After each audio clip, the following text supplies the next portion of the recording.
Ahoy and welcome to Lorehammer. I'm War Boss Market. No, that's just fucked for the ears and the listeners. Hey, welcome to Lorehammer 40K podcast. Believe it or not, we're talking orc voice, and that already hurt my voice, so I'll pass it off to Gerald. Hey. Hello. How is everyone doing this evening? Man, doing good. I'm excited to chat some orc boys with you guys. We also got Nick here joining us. Hello, all you grim dark lovers out there. It's a pleasure as always. Yes. Another beautiful episode of Lorehammer where we're just going to be yelling in some orcish accents at each other for some of it. But today's episode is going to be about the new kind of sub-faction, let's call it subculture of orcs that kind of came out recently called the Beast Snaggas. So I'm excited to kind of learn about them together with you guys. Oh yeah, just as excited as you are. Yeah. Before we get He's into it, going let to me be just try talking to sell about your Orks. t-shirt. Whoops. Getting ahead of myself. Yeah, let me try to sell you a t-shirt here. Go to Redbubble. You can buy merchandise from t-shirts to onesies to duvets. Go check it out. We sell a lot of different stuff, and some of it's kind of cool too. So I like wearing exclusively Lorehammer underwear. It's the only way I roll. Yeah, I'm sure, especially in the jungle down there, you gotta make sure you wear breathable underwear and 100% properly cotton. branded.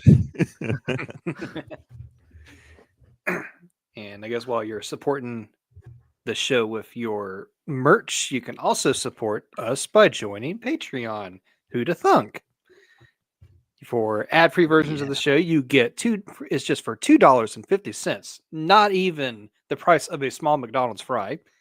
And for $5, you can get access to video, also ad-free. So what are you doing? What are you waiting for? Are you a me? Do you need a good crumpin'? Do you need a good crumpin'? Yeah, $2.50. That's not bad. Go support the show. I know if like every one of our Discord members threw that money our way, man, it would change some lives. So definitely consider donating. And with that, you get some live streams, which are pretty fucking sweet. Yeah, join the Patreon to access the live chat room on the show. We read your comments as we're going through with our typical show. And then at the end, we also do a call-in guest. I will always say it, my favorite part of the show. We get a bunch of people in, we ask them all sorts of questions. It's your chance to appear on the episode. And the Patreon has been really helping. For every dollar that gets added out of like $10, we've been sending Mark to Trevor Busek to do some voice high gothic lessons. And actually, we got the opportunity to record one of those episodes. So check that out over on Spotify or wherever you get your podcast. Yeah, if that's what your money's going to, I think it's really going and doing the Lord's work for sure, teaching the needy how to read. Yeah, cool. Okay, let's jump into the episode. Yeah, like I said, today we're talking about Beast Snagga Boyz, kind of this new orc sub-faction where they like to just go around and catch whatever big old squiggy thing they can find and ride it till they die. I was kind of just thinking about different models they could be riding. I'm picturing Snagga Boyz riding carnifexes. I'm picturing them riding all types of fucking Eldar creatures, whether they're animals or not. They're just riding Wraith Knights into battle. They'll tame whatever. Oh yeah, so epic. I mean, I imagine some sort of like weird space whale. You're just got a whole bunch of grots on the back of your space whale.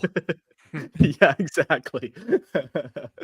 Yeah, very fun. I feel like this is a very kind of very orky, you know, it's orcs riding kind of semi-orcs.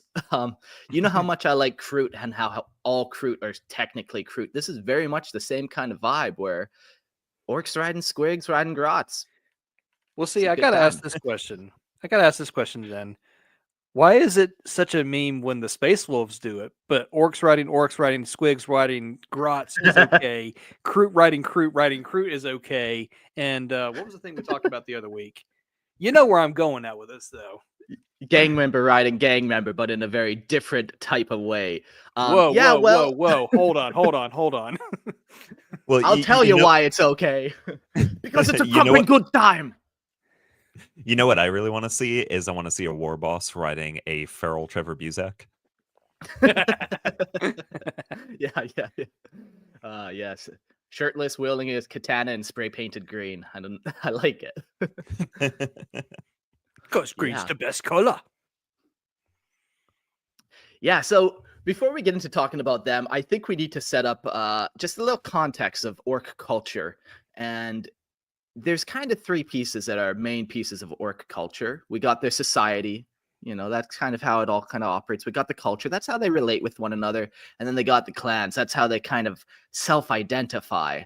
And I thought, who better than to bring some orcs in to actually do a little bit of the reading on this episode to just tell us about the society and culture and clans before we get to the actual Beast Snaggas.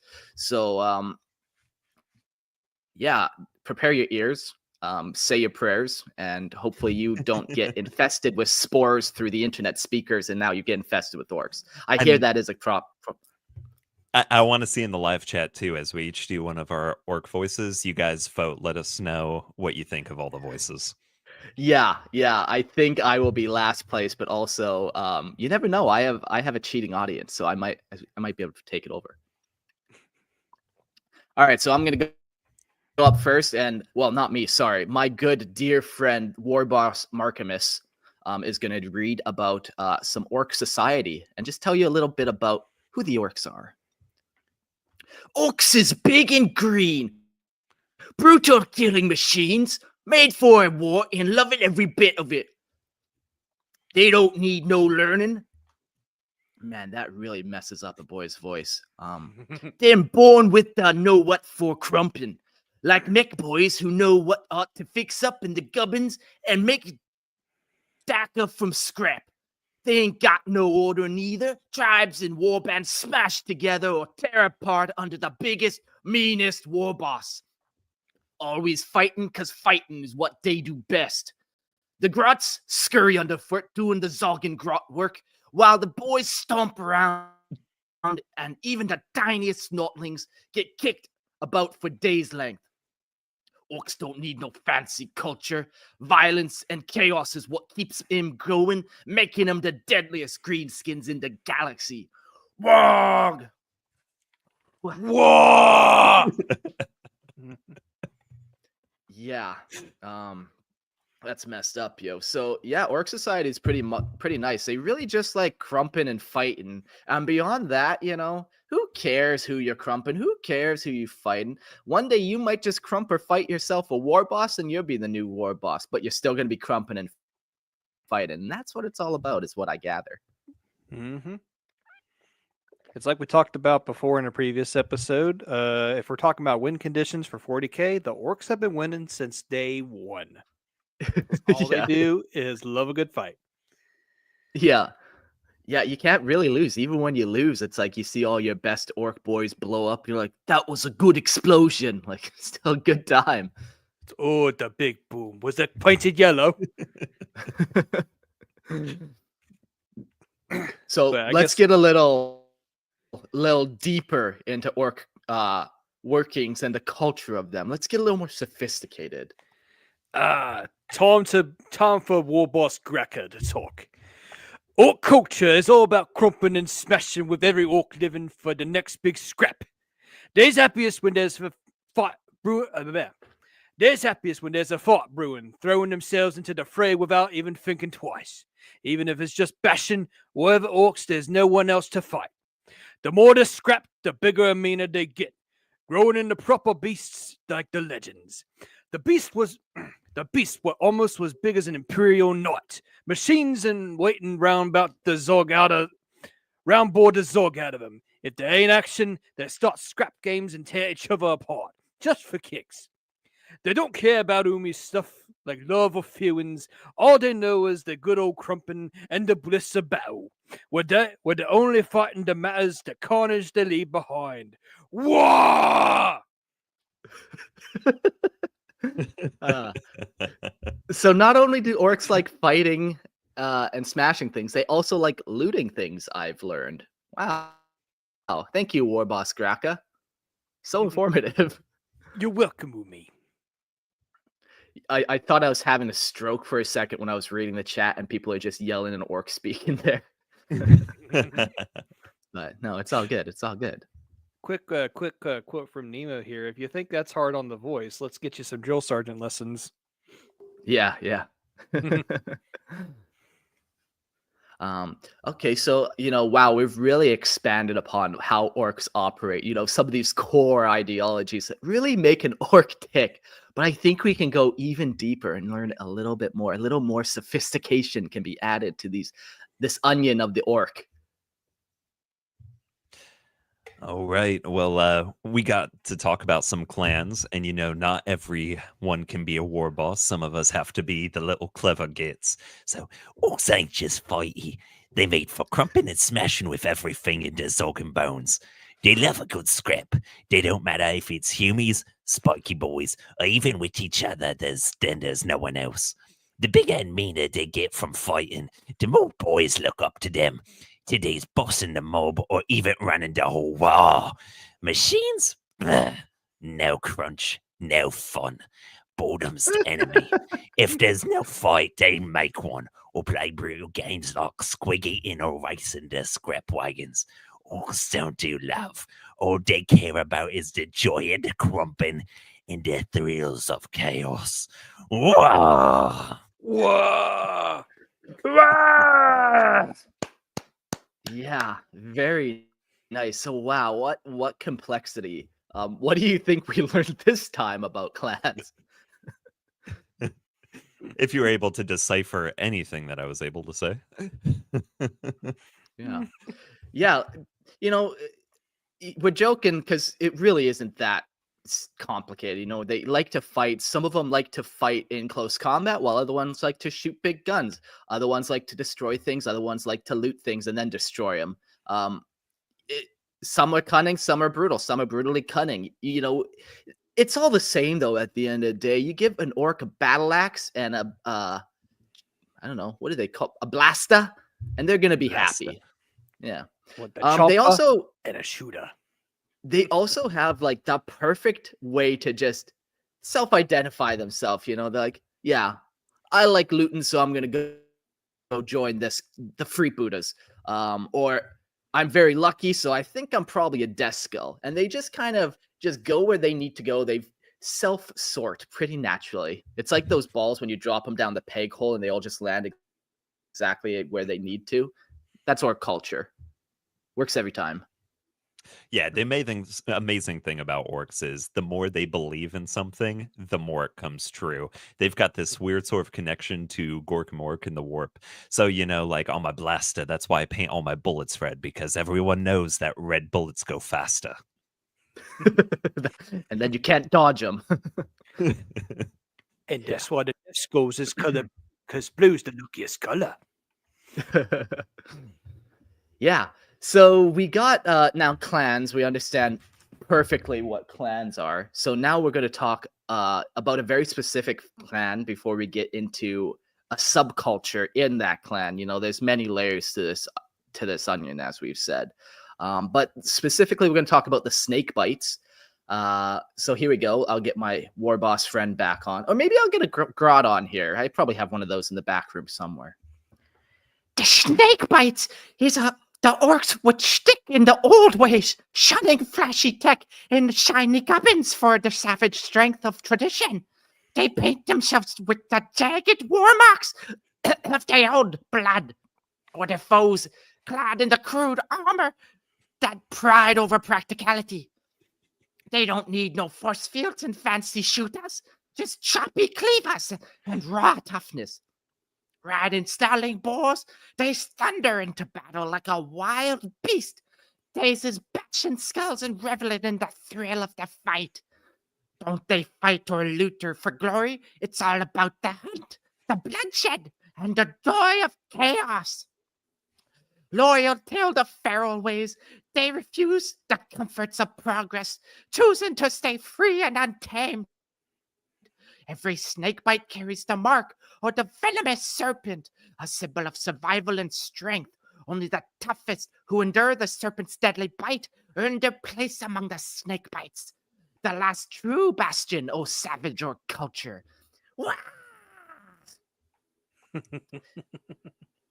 Yeah.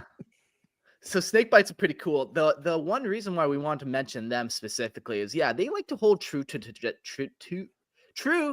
tradition, where lots of other orcs embrace technology and will replace whole parts of their body with bionics, or they'd get up to all types of crazy things. These guys really will hold to the old ways, where it's just they want to grow their orc fungi, eat their old orc fungi, then go to war riding a squig-oth, Basically. which might be their cousin.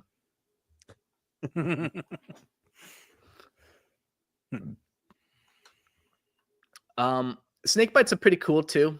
Yeah, I kind of like that. Just holding to that old way. We've talked about times how orcs revel in the good fight, where they will go to a planet and they'll almost meet that planet's technology level. And I always just picture them going to a planet and like saying, "These Yumis only have spears," and they drop all their blasters and pick up like a stick and a rock and like, "Let's get to work grumping." Like, could have taken out that planet so easy, but they want to do it this way instead. Because it just won't be a fair grumping. Yeah, or if you find a particularly good enemy like Gaskolthraka and Yarick, and he saves his life because a good enemy hard to find. Yeah. They don't just spring out of holes in the ground like us orcs. Yeah, fuck.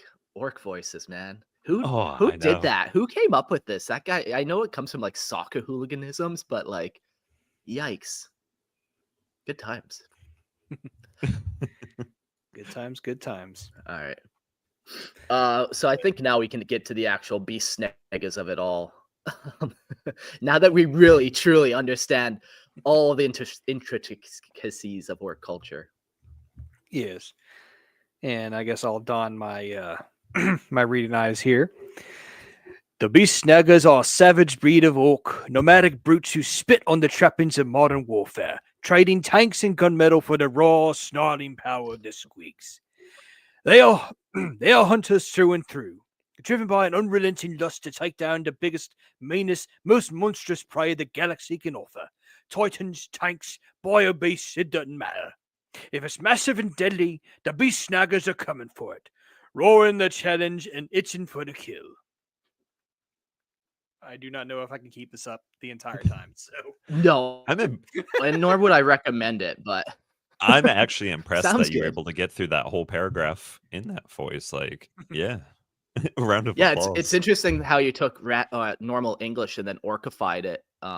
Yeah, it made it all messy. Yeah, the Beast Snaggas are pretty cool. They just want to ride and tame things, essentially, and they want to go on hunts for the biggest and baddest things that they can find. And if they can ride and tame that thing, even better.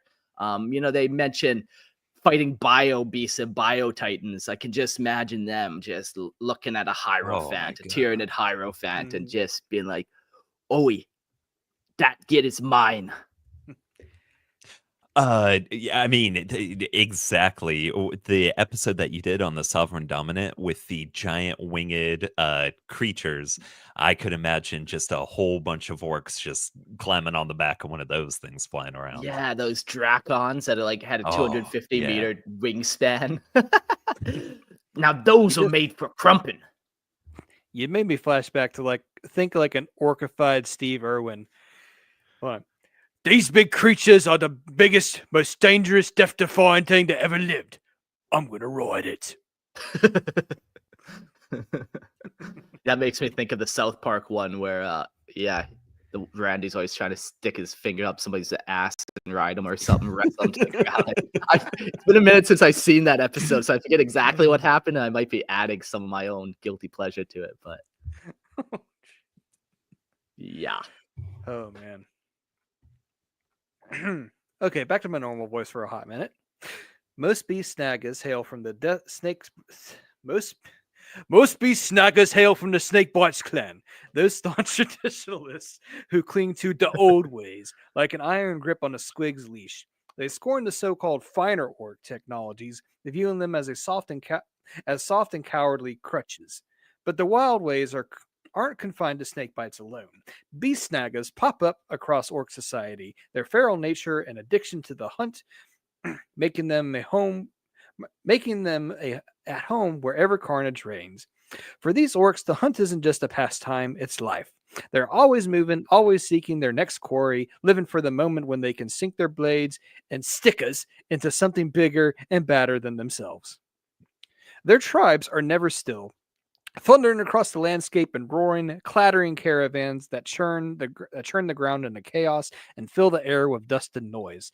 Each tribe revolves around a towering monstrosity of scrap and fury, a kill rig or a hunter rig, brutal engines of death bristling with weaponry and crewed by howling mobs of Beast Snaggas. These rigs are their homes.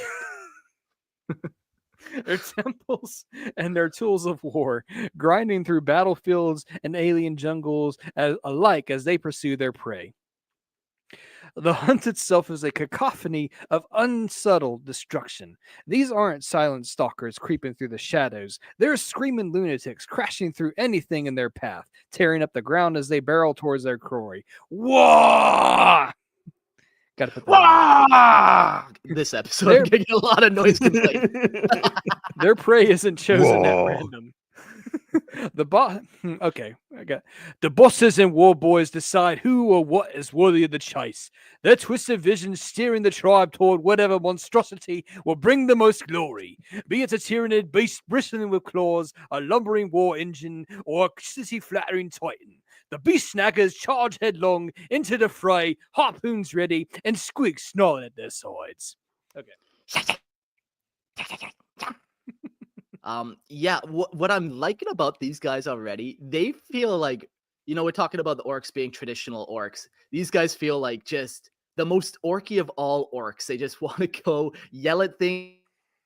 Every vehicle doesn't look like it could even function. They're throwing weapons at you, like throwing harpoons at you, trying to stick you. Yeah, I'm really liking their vibe so far. Just really over the top orky. Oh, super orky. I gotta give it to you, man. Once you start reading in that orc voice, it's hard to stop. I mean, it's like you're reading through it and it's normal text, but when you go into actual orc terms, you can't help but say it in the orkiest way possible. So just like it's imagine just saying like Beast Snagga Boy. That just doesn't sound right. You guys say Beast Snagga Boy. Yeah. Okay, so Trevor Buzak, I wonder how good his Orcish is, and if he can teach me some Orcish after I learn High Gothic. Mark, you got some lessons ahead of you. Got a lot of different languages to learn. For every $10 towards a Patreon, # shameless plug. Anyways. And Squigs, they are everything to the... I'm going to do it. And Squigs, they're everything to the Beast Snaggas, mounts, weapons, tools, even comrades to these orcs. Squigs are more than just beasts of burden. They're extensions of the very being. They oil their machines with squig grease, deliver messages using squig-wranglers, and train targeting squids to help them land the savage strikes. Their bond with these creatures is visceral and unbreakable. No snagger is considered a proper orc until he's tasted the pain of a squig's bite. Scars from squig jaws are badges of honor, proof of an orc's toughness and readiness to the hunt. The snaggers themselves are towering slabs of muscle, even by orc standards. They may lack the iron hide of a knob, but they make up for it in raw, feral strength. Their brutal strikes landing with bone-shattering force. They wield crude, brutal harpoons called stickers, perfect for pinning down the prey and pulling it close in for the kill.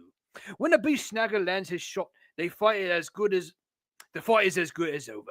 His prey is doomed to die under a storm of squig-mounted fury and orcish brutality. Wah! Wah! Oh man. Yeah, I love that. Like, yeah, they're just throwing harpoons and pinning people to the ground, and then they just don't even care if they finish them off. They just get trampled in a horde of orc bodies and squigs and all that kind of cool stuff. I mean, I love it. If you ever look at the kill team for the orcs that came out not too long ago, you see the squig and it just has all the dynamite in its mouth and it's running like crazily. That was the most annoying part of the original Space Marine game, was the dynamite squigs. I like the squig where it's a face-eating squig, and you have to try to eat its face before it eats your face, and it's just like a casual bar game that orcs like to play with one another. Let's see here. I lost my place. Okay. Even the Gretchen among the Beast Snaggas are tougher than their groveling kin, known as the saddle gits. These little runts have a sliver more courage than the average grots, riding alongside their larger masters on the back of the squigs into the maelstrom of the hunt. They serve as eager, if expendable, helpers in the chaos, their loyalty driven more by fear than anything else. The tribes themselves are feral, unstoppable forces. They don't settle, don't pause, don't stop for anything short of total destruction. They eat, sleep, and even perform their crude, bloody surgeries on the move, never halting in their relentless quest for bigger and meaner prey. Whenever they roam, they leave trails of devastation behind them, shattered landscapes, ruined cities, and the echoes of their raucous battle cries. The Beast Snaggas don't just hunt because they have to. They hunt because it's who they are. Their very existence is defined by the thrill of the chase, the glory of the kill, and the sheer unrestrained joy of smashing their enemies into pulp. To live is to hunt is to fight, and to fight is the only thing that matters. Whoa. Wow. Hell yeah. I just want to throw out to the chat as well. Nemo Forever saying that hair squigs are the best squigs. All orcs are naturally bald, and there's just squigs that grow hair and clamp onto the top of orcs' heads, and that's their new hairdo. Amazing. And one Beast Snagga war boss out there is like the most fabulous hairdresser of all time because he tames the best hair squigs. It exists. It has to exist, man. If there's hair squigs, yeah.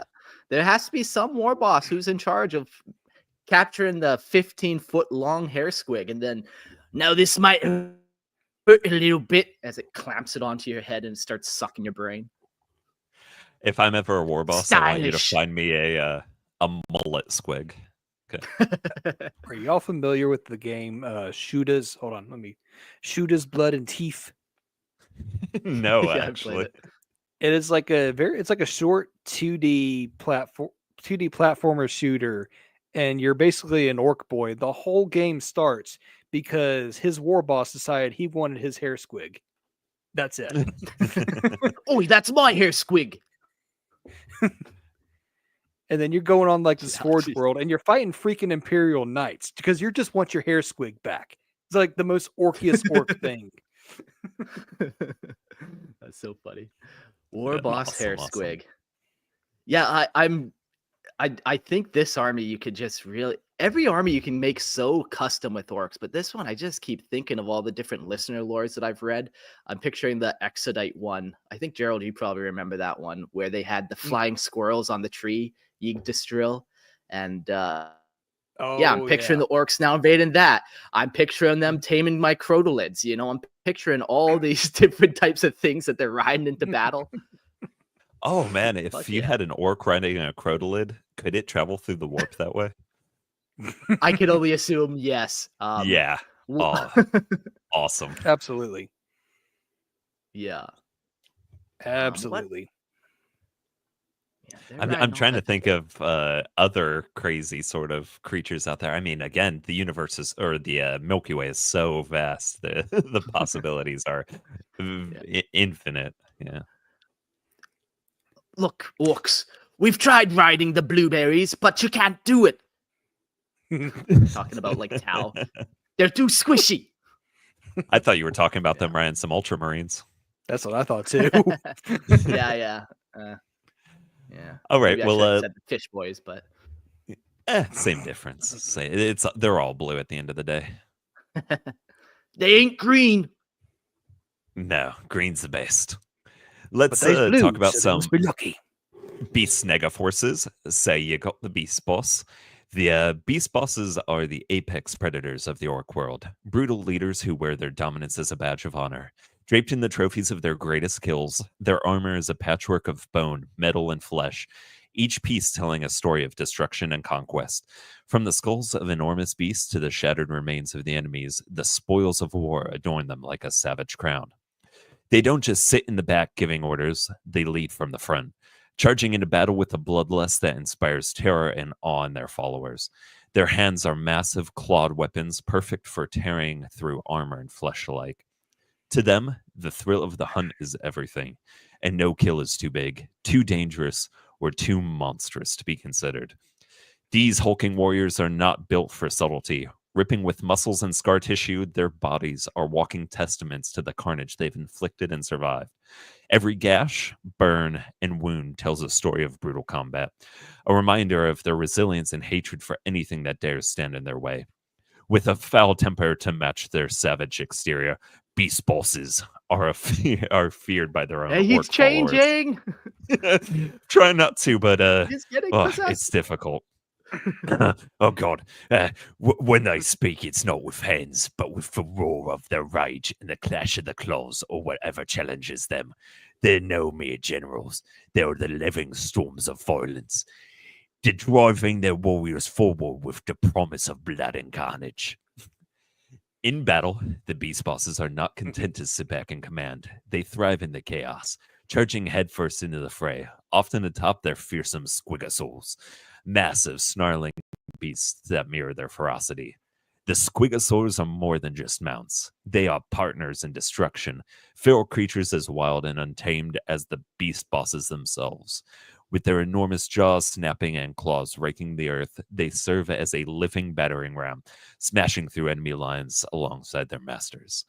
The beast bosses ride their beasts into battle like a king atop a war machine, hunting the largest, meanest creatures in the battlefield with a relentless hunger for destruction. Whoa! Whoa. I'm just picturing this one beast boss who has the nastiest Squigosaurus, and it just eats every orc that comes nearest. But then it looks deep into the beast boss eyes, and there's a twinkle, and they have this fondness for each other, and they play so nicely together. Every now and again, the orc war boss does lose an arm to the Squigosaurus, but that's all a part of the loving game and their mutual relationship, where together they just become an unstoppable green tide of fury and mayhem. Once you lose an arm together, you can have you can just replace that mechanical arm over and over and over again. I would That know. Squigosaurus did him a favor. No, I've got a big, powerful claw instead of me arm. I'm ready for war. All the better for tickling behind Squiggy's ear. That's not his ear. Oh no. To be a beast boss is to live for the kill. They are hunters, the predators, and they don't seek victory for wealth or glory. They fight for the pure, unbridled joy of it, relishing every moment in chaos and destruction. A beast boss's life is a constant search for the next big challenge, the next worthy foe to crush beneath their claws. They are ultimate embodiment of orc brutality, and in their wake there is nothing but carnage and ruin. I'm telling you, you know how hard it is in my brain to read not an orcish now? What did we do to our brains? Oh my god. Oh god. The orc spores are taking over, boys. Just give in to the spores. Give You in to might the learn to power. like it. Give in to the power of the war. Let me just pour myself some more fungale here. Made a fresh batch from between my toes this morning. From that Squigosaurus's rear end. Okay. Up next, we're going to talk about the Squig Boys, and let's see where we go. Squig Boys are the savage cavalry of the Beast Snaggas, roaring into battle on their four-legged squig-offs, the very embodiment of speed and savagery. As nails, their eyes burning with unrelenting fury of the hunt. Each Squig boy is a whirlwind of chaos, charging headlong into the fray with determination and borders on madness. With their mounts tearing through the battlefield with blistering speeds, they crash into the enemy with ferocity, striking before their foes can react. The squig-hogs themselves, vicious creatures, bred for battle, slam into the enemy, bone-crushing force, their jaws snapping and claws raking through the chaos of war.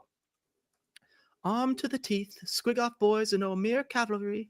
Yeah, you gotta do a different voice just so you don't wreck yourself. They they are a living storm of destruction. No, I don't got any other voices. They are a weird arsenal of vicious weapons, each more brutal than the last. Their stickas, harpoon-like weapons, are used to pin down enemy vehicles or immobilize that.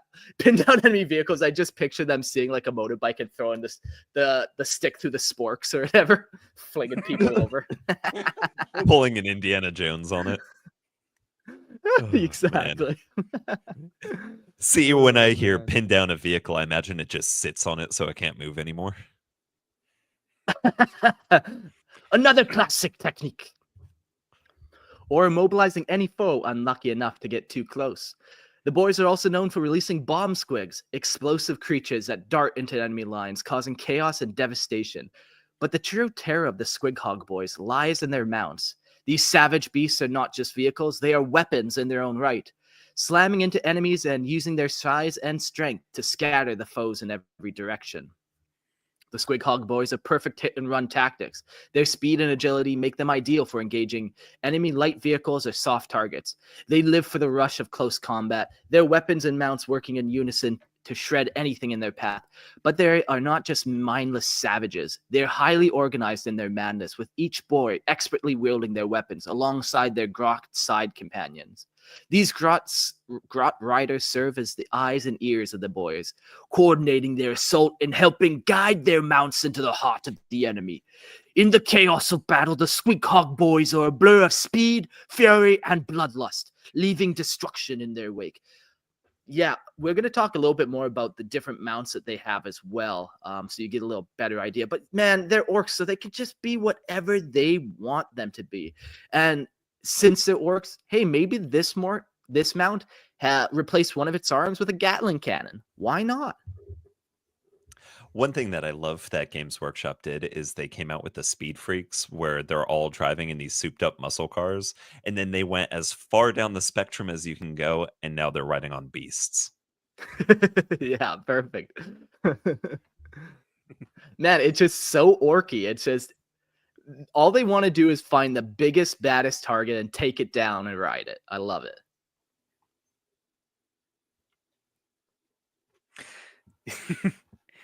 Yeah, it's hard to mess up orcs. Like I'm not making that as a dare to anybody, but it is hard to actually mess up orcs.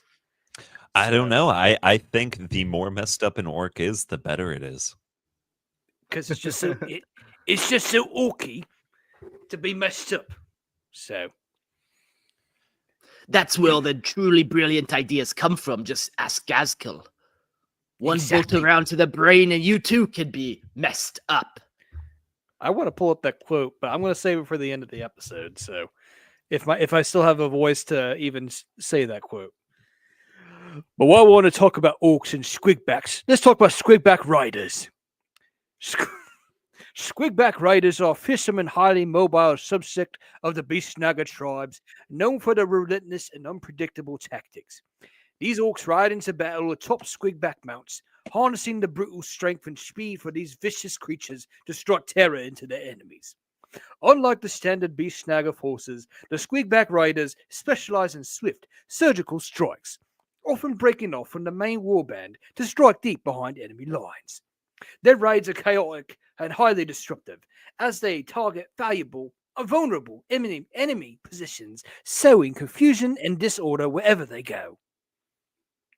I just can't not speak in an orc voice. So here we go. We're gonna have fun tonight, lads. They're in you and they're in me. Okay.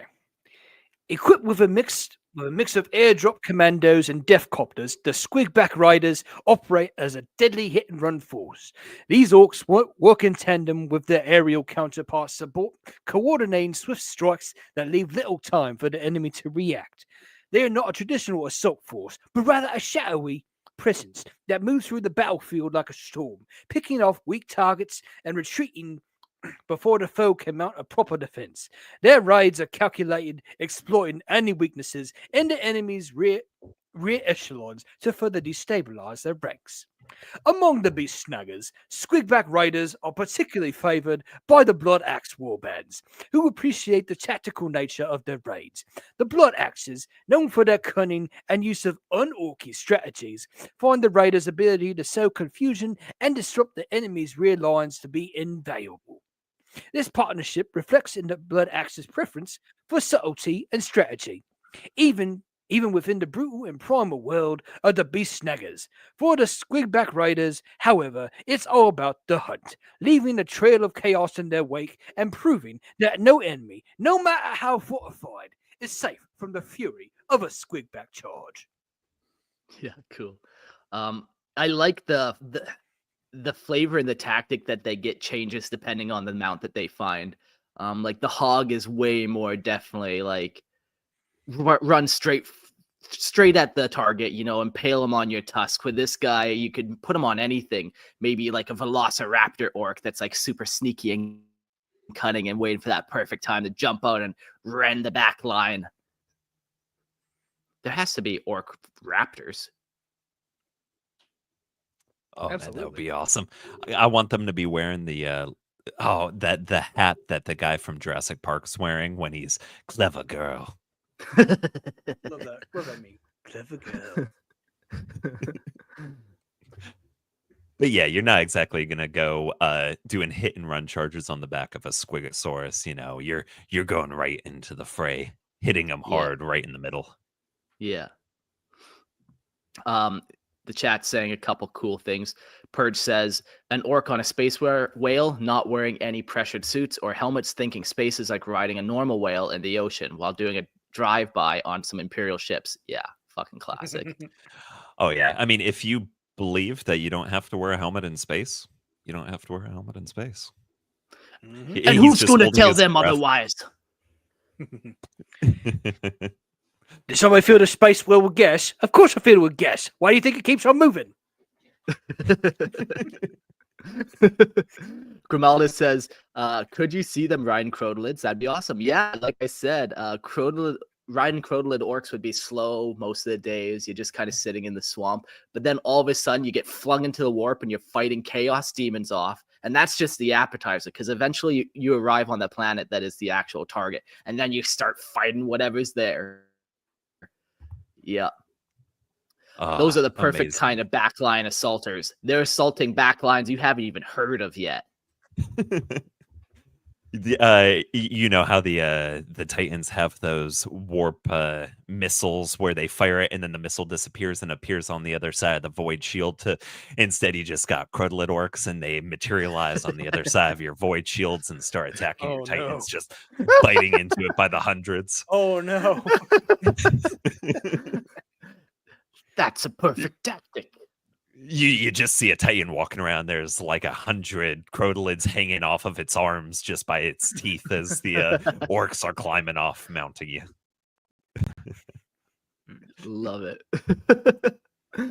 All right. man. Well, let's talk about some Beast Snagga Nobs. Beast Snagga Nobs are the fiercest and most brutal of the Beast Snagga warriors, towering figures who lead their kin with unmatched savagery and authority. These hulking leaders are the embodiment of everything their culture holds dear: strength, power, and the relentless hunt for the most monstrous prey. Unlike their lesser counterparts, Beast Snagga Nobs find the regular squigog insufficient for their mighty charge. Instead, they ride into battle atop the terrifying smasher squigs, vicious, armored creatures that are as savage as the orcs themselves. These smasher squigs are adorned in heavy armor, embracing their most fearsome power, and together with their knob riders, they form a terrifying, unstoppable force on the battlefield. I love the two different orc voices like we typically got. We got that like squeaky kind of guy, and then you got the deep war boss. You got the brutal one, and then you got the cunning one. Very nice. Brutally cunning or cunningly brutal. But which is it? Which is what? Because all goes back to Gork and Mork. Praise be Gork and Mork. As Gork and Mork intended. The I'm Beast in the Snagga cook in the mook. I'm in. The Beast Snagga Nobs' dominance is not only a product of their savage nature, but also their sheer size and strength. These brutal leaders thrive on chaos, leading their underlings into battle with the same ferocity they use to crush their enemies.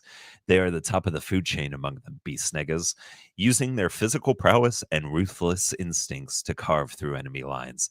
Their smasher Squigs add a terrifying new dimension to their attack, changing into the battle with a primal fury, causing devastation wherever they go. These nobs are not content to merely follow. They lead with a bloodthirsty drive, eager to hunt the biggest, most dangerous creatures in the galaxy. Adorned in the spoils of battle, the Beast Snagga Nobs are living symbols of the tribe's brutal culture. Their towering frames and terrifying mounts make them stand out even amongst the hulking masses of their kin. With a mix of raw muscle, heavy armor, and the ferocity of a smasher squig beneath them, they tear through the enemy forces without hesitation or mercy. Their sheer presence on the battlefield inspires both fear and awe. For any enemy foolish enough to stand in front of the way knows to face a Beast Snagga Nob is to face certain destruction. The Beast Snagga Nobs are the leaders of a brutal, untamed warband, and with them at the helm, no enemy is safe. Cool. And then the Very awesome. boys right underneath them, we got the Beast Snagga Boyz. Beast Snagga Boyz are the brutal frontline warriors of the Beast Snagga subsect. Known for their immense strength and unrelenting nature, unlike their kin who ride into battle on squig hogs, these savage orcs prefer to stand on their own 2 feet, charging headlong into combat with fists clenched and weapons raised. Their life spent hunting the most dangerous creatures has transformed them into the towering muscle-bound juggernauts, larger and more powerful than the average orc boy. However, despite their strength and size, they are not as resilient as a nob, often relying on raw aggression as their unyielding drive to crush their enemies in a flurry of violence. Yeah, that is an interesting thought about how these orcs, since they kind of are more traditional, they're not using big fancy guns to deal with their opponents. They try to actively hunt the tougher targets, so they grow bigger and stronger and greener than all the other orcs do. Yeah, you gotta blend in with your environment, especially if it's jungly. Well, that makes it easy. I'd imagine It's all green. It's all green in here, boys. Yeah. I imagine their kill ratio, no, not their death count, their death tally amongst their own kind is probably higher. But the ones that do survive just get bigger and meaner and greener. Fueled by a lifetime of hunting and brawling, Beast Snagga Boyz are an epitome of brutality and belligerence. Their ferocity in battle knows no equal as they charge into the thick of fighting with savage joy. I almost went Arnold Schwarzenegger there. Savage joy, relishing in the chaos they unleash. Do it now. Do it. As you do the mighty arm high five fist bump thing from the Predator movies. That's the best kind of fist bump. Get He's to the hulking- chopper. Get to the squigger. These hulking orcs are more often seen lording over the other boys in their charge, using their immense physical power to dominate their comrades and enemies alike. Their towering frames and relentless nature make them the perfect warriors for close combat, where their strength can be fully brought to bear against any opponent, no matter the odds. In the heat of battle, Beast Snagga Boyz wield a terrifying array of weaponry, including sluggers, thump guns, choppers, and the vicious power snappers. Each weapon is an extension of their rage, designed to maim, break, and shatter their foes of their most brutal ways imaginable. Whether it's concussive power of their thump guns, do they even shoot bullets? They just concuss people. You got to Either way believe it has works. bullets. These warriors fight with single-mindedness that is almost unstoppable. They strike hard and fast, leaving devastation in their wake as they carve through the enemy with sheer force of will and strength. With every battle they fight, Beast Snagga Boyz grow ever more formidable, even more savage, and ever more unstoppable. Whoa. It's so hard not to slowly go Arnold Schwarzenegger with York. I mean, Grimaldus in the chat says, "Dylan, you son of a bitch." It's impossible not to read as Arnold. Oh man. Give Yeah. me my chopper. Get to the chopper. Whoa. Holy moly. Oh man, I am like crying, laughing in the background. I have to mute myself sometimes. Otherwise, you'd just be hearing the three of us giggling like little schoolgirls the entire episode.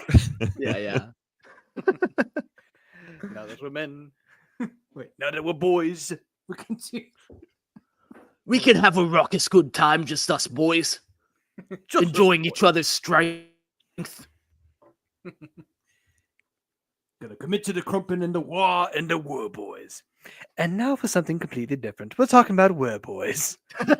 War boys are the untamed, chaotic, weird boy shamans of the Beast Snagga tribes, embodying the most primal, savage aspects of the war energy. These orcs channel raw, animalistic fury of the psychic form, turning their enemies into little more than dust and ashes, or worse, transforming them into mindless squigs. Excuse me. When a war boy unleashes his power, it surges forth like a tidal wave, a violent eruption of psychic energy that leaves no survivors. This connection to the war is so intense, so unrestrained, it often manifests in the most brutal and unpredictable ways, making them both feared and revered in equal measure by their fellow Beast Snaggas. Mask got messed up there. Off the battlefield, the war boy. I got this. Off the battlefield, the war boys serve a far more spiritual purpose within their tribes. They are the link between the Beast Snaggas and the Orkish gods, Gork and Mork acting as pseudo shamans who What does Gork and Mork church look like? You know, on Sunday all the orcs get together and it's just like, shit, did we go to the bar brawl or did we go to the Gork and Mork church? Either one, it's just always ends in a fucking fight. Half the congregation dies. One half of the church, it's like a wedding, you know, where you've got the groom and then the bride on one side. It's Gork on the left or Mork on the right. Or wait, is it Mork on the right and Gork on the left? Only one way to find out, and that's through fighting. Gork and Mork want you to find the difference between these two pictures. They're the same picture. Okay. I'm just going to do that paragraph all over again because I completely lost my place. Off the battlefield, the war boys serve a far more spiritual purpose within their tribes. They're the link between the Beast Snaggas and the Orkish gods. Gork and Mork acting like a pseudo shamans who interpret the will of the divine with cryptic visions and twisted prophecies. These visions are often incoherent and strange, but their message is clear to those who follow the Beast Snagga way, hunt the biggest, most dangerous creature in the galaxy. The War Boys' proclamation sends the hunters into the frenzies of anticipation, guiding their next prey and fueling the burning bloodlust that defines their culture. Their divine status within the tribe sets them apart from regular weird boys, granting them a level of respect and reverence that few orcs can ever hope to achieve. I love that. Then the night before church, they all just start having like these crazy fucking dreams together. And then they go and try to decipher them at church through the weird pseudo shamans of the war boys. I had a dream that I was crumping, and while I was crumping, I found some teeth on the floor. What does it mean? And you know what I'm going to do with those well. teeth? I'm going to go and trade them in for some of that squig off butt ale and a new mecom after the squigosaurus bit mine off. I need some teeth so I can pay for some squig grease to oil my mech boy. What's that mean? What's that mean? Toughest job in the galaxy deciphering these dreams, but also the easiest. Who's going to argue? Oh no, they should get a good crumping to their fights if they do. You want to say crumping? Let's go. I just want to say too, Mark, when you were writing these notes for this episode, you totally wrote it in a way that it makes it impossible not to read it as an orc. I mean, every time one of the orc written words comes up, it's so impossible not to switch to it. Oh. Yeah, you just switch out of it. Yeah, like it's a second language all of a sudden. Your Yeah. native tongue. It's man. like that. It's like that meme where someone like did all the orc scenes from Lord of the Rings, but it was like completely worded by like normal people. What is it? What do you smell? Man flesh. Let's move. What about their legs? They don't need those. What about their legs? They don't need those. I haven't had anything but maggoty bread for 3 stinking days. Yeah, why can't we have some meats? Well, meat's back on the menu.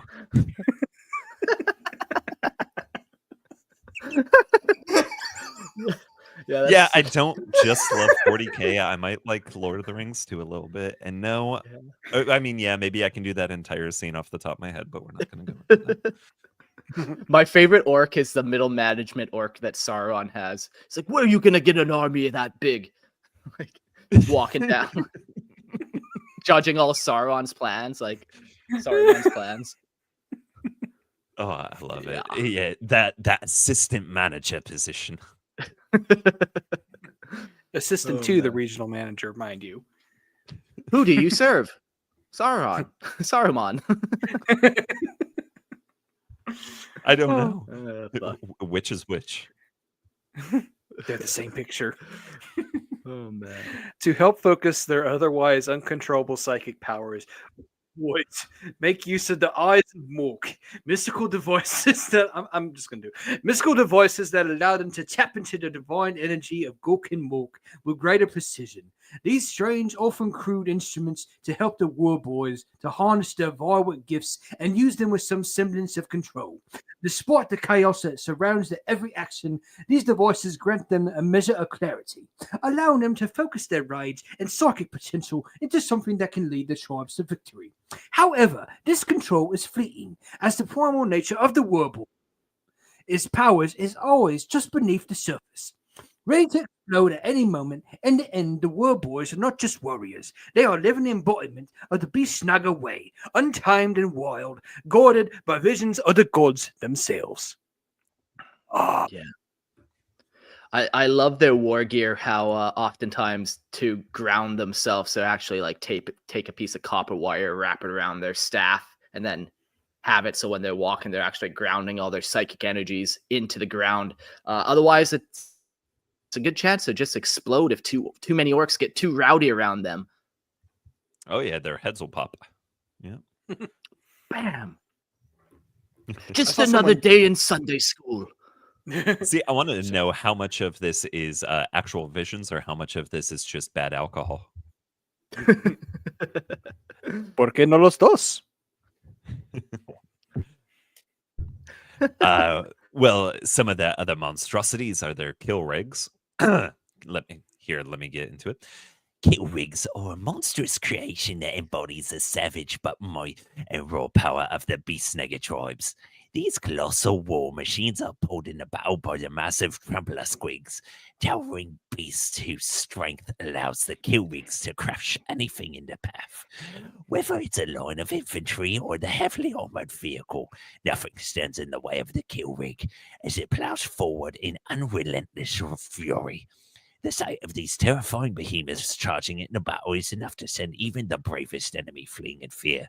The kill rigs are a symbol of the Beast Snagga's primal strength, its unstoppable force of nature that represents the desires to hunt, destroy, and dominate. At the heart of each kill rig is a war boy, a Beast Snagga weird boy who channels the raw power of the Wa energy. Putting now hearing normal English, it's like, I don't want to learn that way. Give me the orc. Your poor voice still. Oh no, it's okay. I mean, I can keep going if this is what the audience prefers. You know, it's the only way I can learn now. I think. I think so too. Yeah. As we're doing this, guys, let us know if you prefer doing the Gitzer and war bosses or just the normal English. Yeah.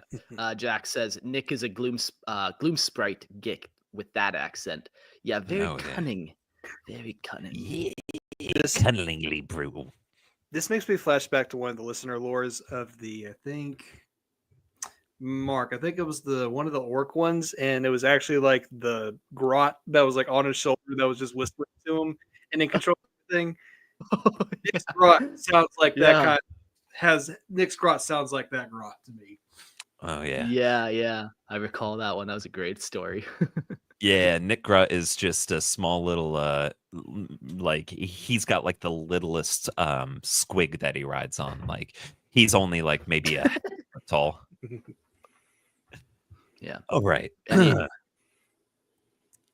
At the heart of each killer rig is a war boy, a beast snagga weird boy who channels the raw power of the wah energy through a massive contraption known as a war tower. These devices amplifies the psychic energy of the war boy, allowing them to unleash crackling lances of pure orky power at the enemies. These psychic blasts are devastating, disintegrating targets with a burst of violent animalistic energy. However, not all beast snaggers are fond of housing these volatile war boys within their war machines. Some, more cautious than others, prefer to convert their killer rigs into hunter rigs, foregoing the danger of the war boy in favor of the more reliable fighting vehicle. Beyond the psychic devastation of the war boy powered blast, the kill rig is armed. I don't like it. I don't like it anymore. Nope, I don't like normal English. And you ruined it. Oh, I'm sorry. Beyond the psychic devastation of the war boy power blasts, the killer rig is armed with an array of brutal weapons to ensure its dominance on the battlefield. The heavy lobber, a massive artillery weapon, can lob high projectiles with explosive force, while the sticker cannon provides the killer rig with a long-range weapon capable of ripping through enemy armor. Together, these rigs make the kill rig a nightmare for any foe unlucky to face it.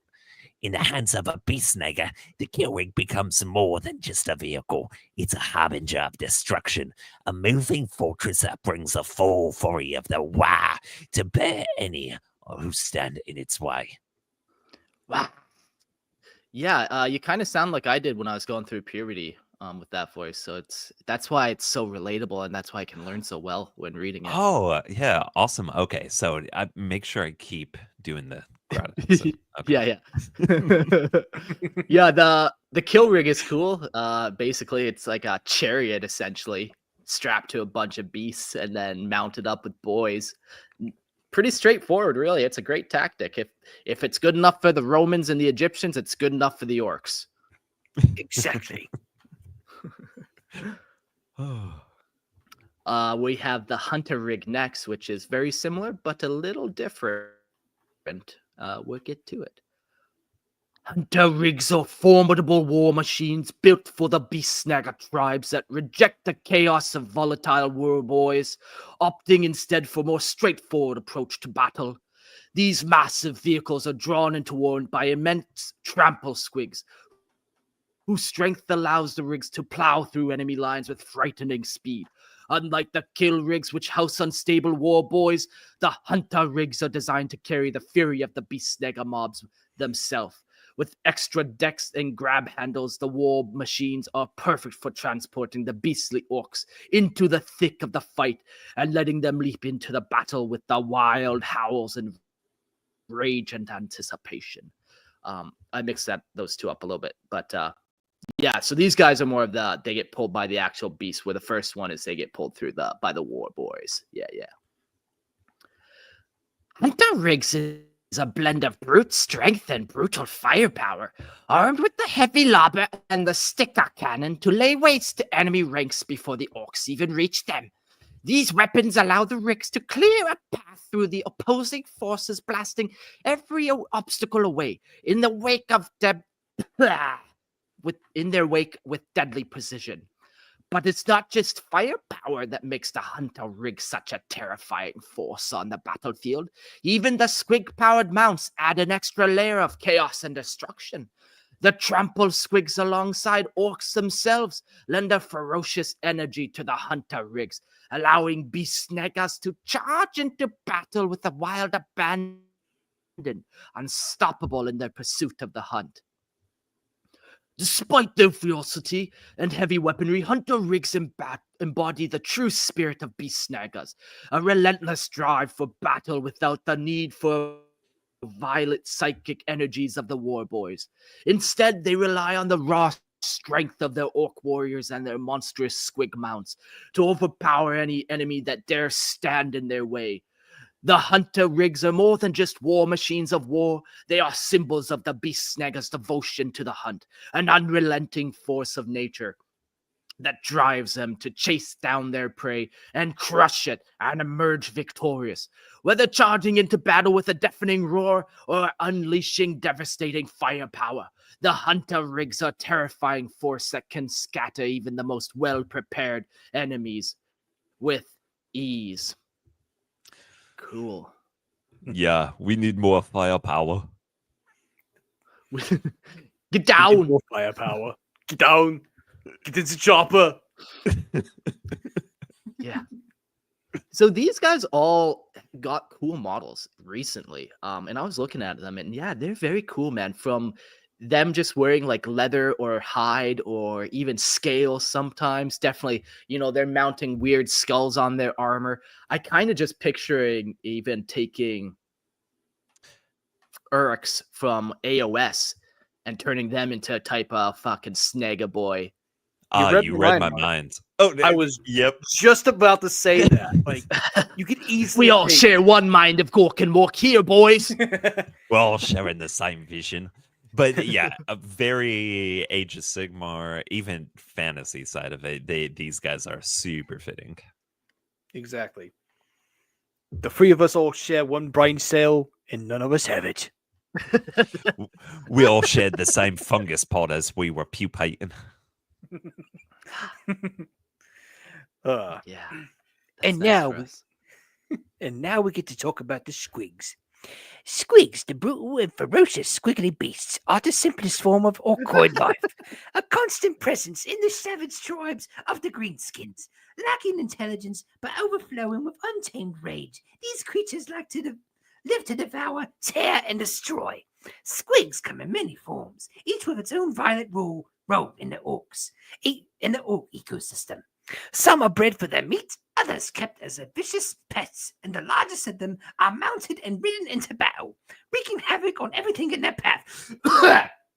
Yeah, you wonder how large of a grot that is, though. Like, just picture this massive fuck-off orc, 12-foot war boss riding this grot on his shoulder, and it's like, stick it off! Just crushes them every time. I'd like to imagine there is what was the one's name? Grimlore crossover. There is we talk about a grot or goblin in this case called Grom the Paunch, and he was a very big grot for his size because he just kept on eating. So, anyways, Nice. And if you eat and fight, you grow. And maybe Exactly. you too, one little grotling, you too can be an orc. Clans specializing in breeding these savage beasts push them into even greater size and aggression, creating a never-ending cycle of war and bloodshed. The Squigs feed on anything they can sink their teeth into, from the refuse of their orc masters to local plants, animals, and even their own kind. In turn, they serve as the primary food source for the orcs alongside orcoid fungus, sustaining the green tide as it consumes everything in its path across the galaxy. It's been whispered by the Adeptus Mechanicus that the orcs' forebearers may have created these beasts to serve as a mobile food chain, fueling the relentless expansion of the orc race across the stars. These savage creatures are born and bred into the filth and refuse of orc settlements, their squirming forms thriving in the drops, cesspits. Their squirming forms thriving in the drops, cesspits where orcs dispose of their waste. Here, Gretchen and Snotlings are tasked with the dirty work of collecting them, hauling the Squigs out of the muck to serve whatever brutal purpose is required. Whether they're slaughtered for food or bred for battle, Squigs are a vital part of orc life, treated as little more than tools for war and survival. Some Squigs are bred for specific purposes, such as the medicinal varieties that the Pain Boys cherish, known for their unique properties. These medical Squigs are raised in cages, bottles, or even special latrines dug by the orcs, guarded by orderlies, these latrines become squig farms, where pain boys cultivate the creatures for their healing uses, including live swab squigs and syringe squigs, which serve the gruesome needs of orc medicine. Some are preserved and used for potions, while others are experimented on to create new, more effective strains of squigs for medical purposes. Pain boys, driven by obsession, take great pride in their ability to raise and mutate these creatures, often developing new breeds for their own twisted needs. At the core of Orc society, the Squigs are more than just beasts. They are a tool, a weapon, and a source of sustenance. Their very existence is intertwined with the green-skinned race, feeding their hunger and fueling their violent ways. Whether they are used as food, pets, or instruments of destruction, Squigs are integral to the Orc savage way of life in every corner of the galaxy, from the deepest cesspits of Orc settlements to the blood-soaked battlefields. The Squigs surge forth, relentless, untamed, and always hungry for more. Wow. Whoa. In my headcanon, Nick Gretchen is absolutely working in one of these latrines, just arm deep in one of these medical squigs, gathering refuse for one of the bigger orcs crafting medicine. It's a simple life, but it's a good life. I love me orcs, love me squigs, love me fighting. Simple as. Simple as. We did a great episode way back, episode 48, called Grot, Snots, and Squigs, and we just came up with all the different snots and squigs and grots and all the different variations and stuff. Somebody came up with like a Zippo squig where you got to light those cigars somehow, so you have this one squig that you squeeze, rasp its tongue a little bit, and it creates a little spark to light your cigar. Yeah, squigs are super cool because they come in all shapes and sizes, and I think you can, like, it almost sounds like you can make different types. Like you breed this squig with this squig, and now you might get a chance of getting a different type of squig altogether. Oh, yeah. You're in the middle of the jungle and you're thirsty. What do? You reach down to your pack and you pull out a water bottle squig, and you just squeeze it and spray its innards into your mouth, and it's quite refreshing. Perspirant. Delicious. Yeah. So let's talk about some of the types of Beast Snagga squigs. The Smasher Squig. The Smasher Squig is a beast of pure, unrelenting destruction, a living wrecking ball with jaws that could crush steel. These oversized squigs is bred for chaos and carnage, used by orcs as a battering ram for smashing through enemy lines. Its massive body is built like a tank, charging headfirst in a battle with little care for its own safety or the destruction it leaves in its wake. Fueled by an insatiable hunger for violence, just like me, the Smasher Squig crashes through fortifications, tearing apart anything in its path, often leaving nothing but blood and rubble behind. Orcs having been known to use them as shock troops, unleash them into enemy ranks, knowing that Smasher Squig's only desire is to break and destroy until it is brought down. Next up, we've got the Squig Hog. The Squig Hog is a terrifying hybrid of Squig and War Boar, bred for orcs for speed. How do you make that happen? Heard of fucking chickens, but pigs? Come on. Oh, yes. Yeah, you got to rub them pigs in a battle, you know, especially for a small Gretchen.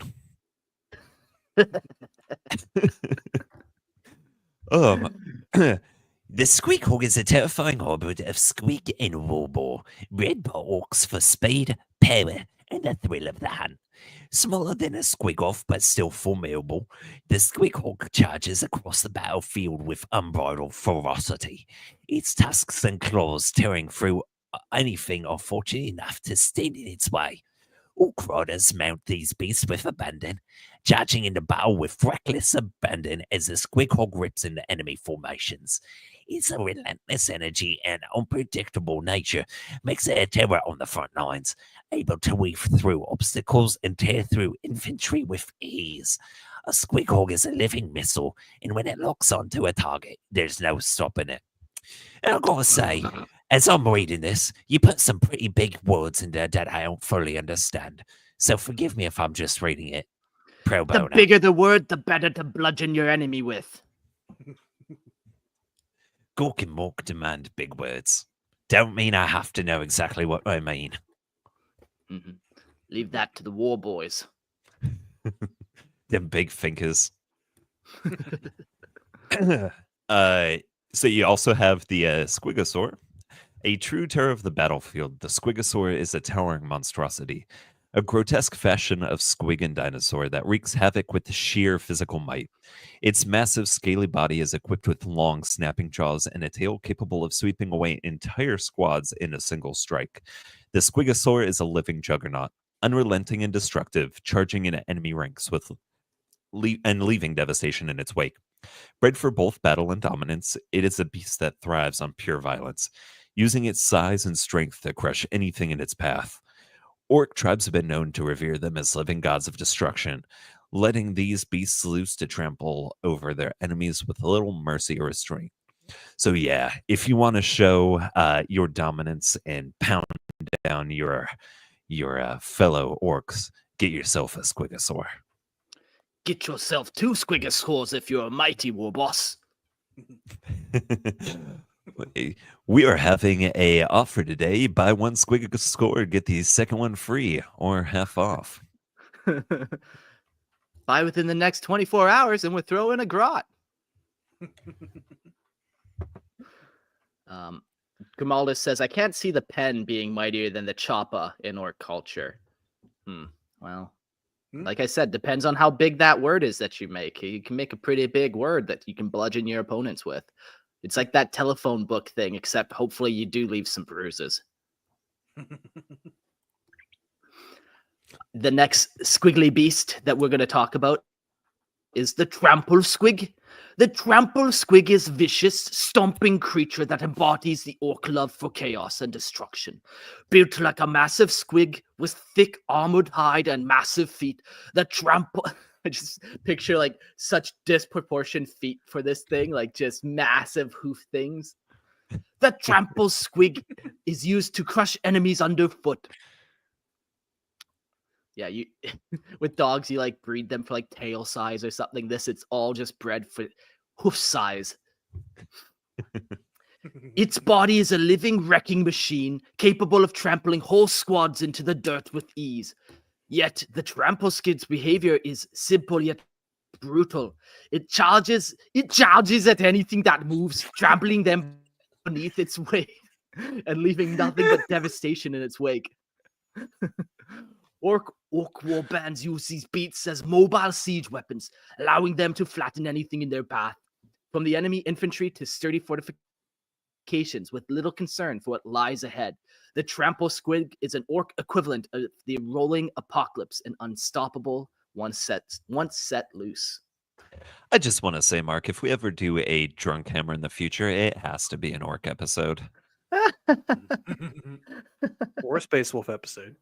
Oh man, Or, either yeah, of yeah, those would okay, be or Space amazing. It's gonna devolve to us just laughing for like 10 minutes straight at some point. Yeah. Again, this is a cause I believe in. So Yeah, yeah. Orcs Well, always having a good time. They are, and I mean, if you can't have fun and laugh about it, what's the point in doing it? You know? exactly. Purge says, do orcs have a written language? I think it's mostly just in glyphs. Like, yeah, you would be able to get an orc to read like low or write in low Gothic orcish. But like, yeah, it's mostly through glyphs is how they write down their language. Like, they don't have a lot of complex ideas they're trying to get across. It's like their one symbol is like the sign of an explosion. It's like, well, okay, we're gonna explode this over here. It doesn't have to be super complicated.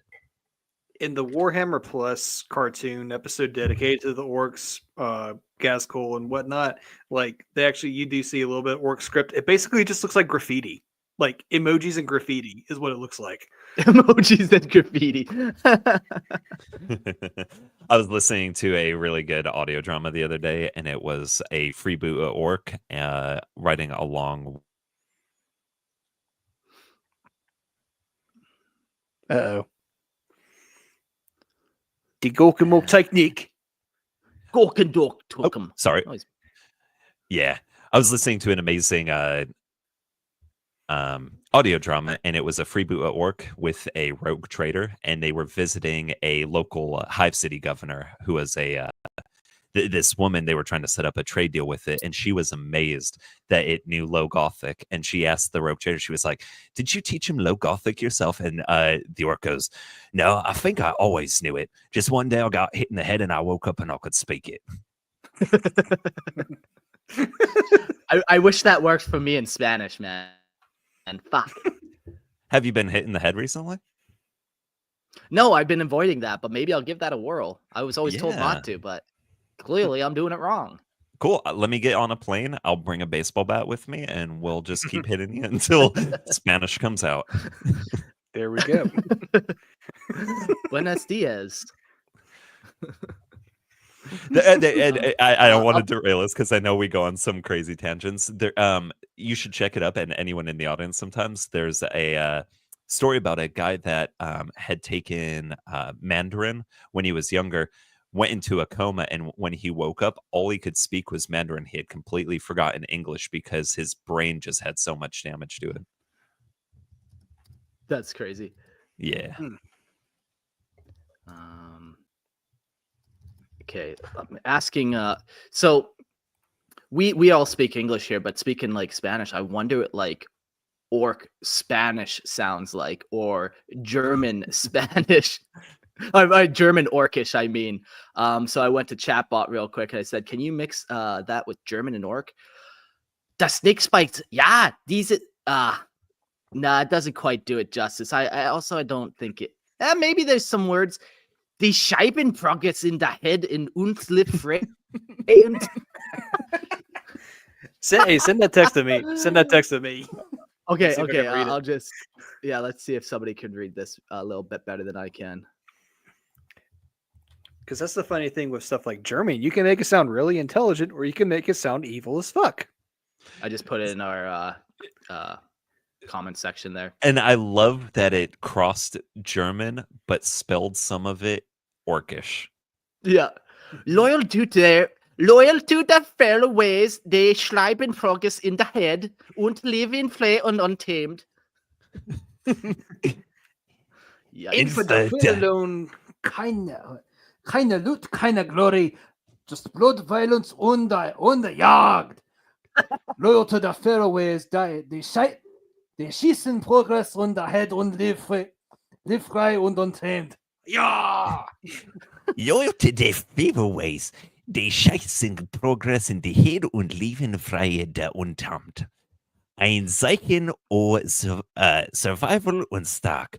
Only the toughest warboys who take their serpents deadly bison. Is this a hate crime of sorts? Maybe. It's only against the Germans, No, so fuck it, I guess. Yeah. Hey, haben Sie gehört, das deutsche Band, mein Freund? Yes, Fräulein. Ja, ich Ah, kann ein da- kleines Deutsch sprechen. Oh, sprichst du Deutsch, Freundin? Ja.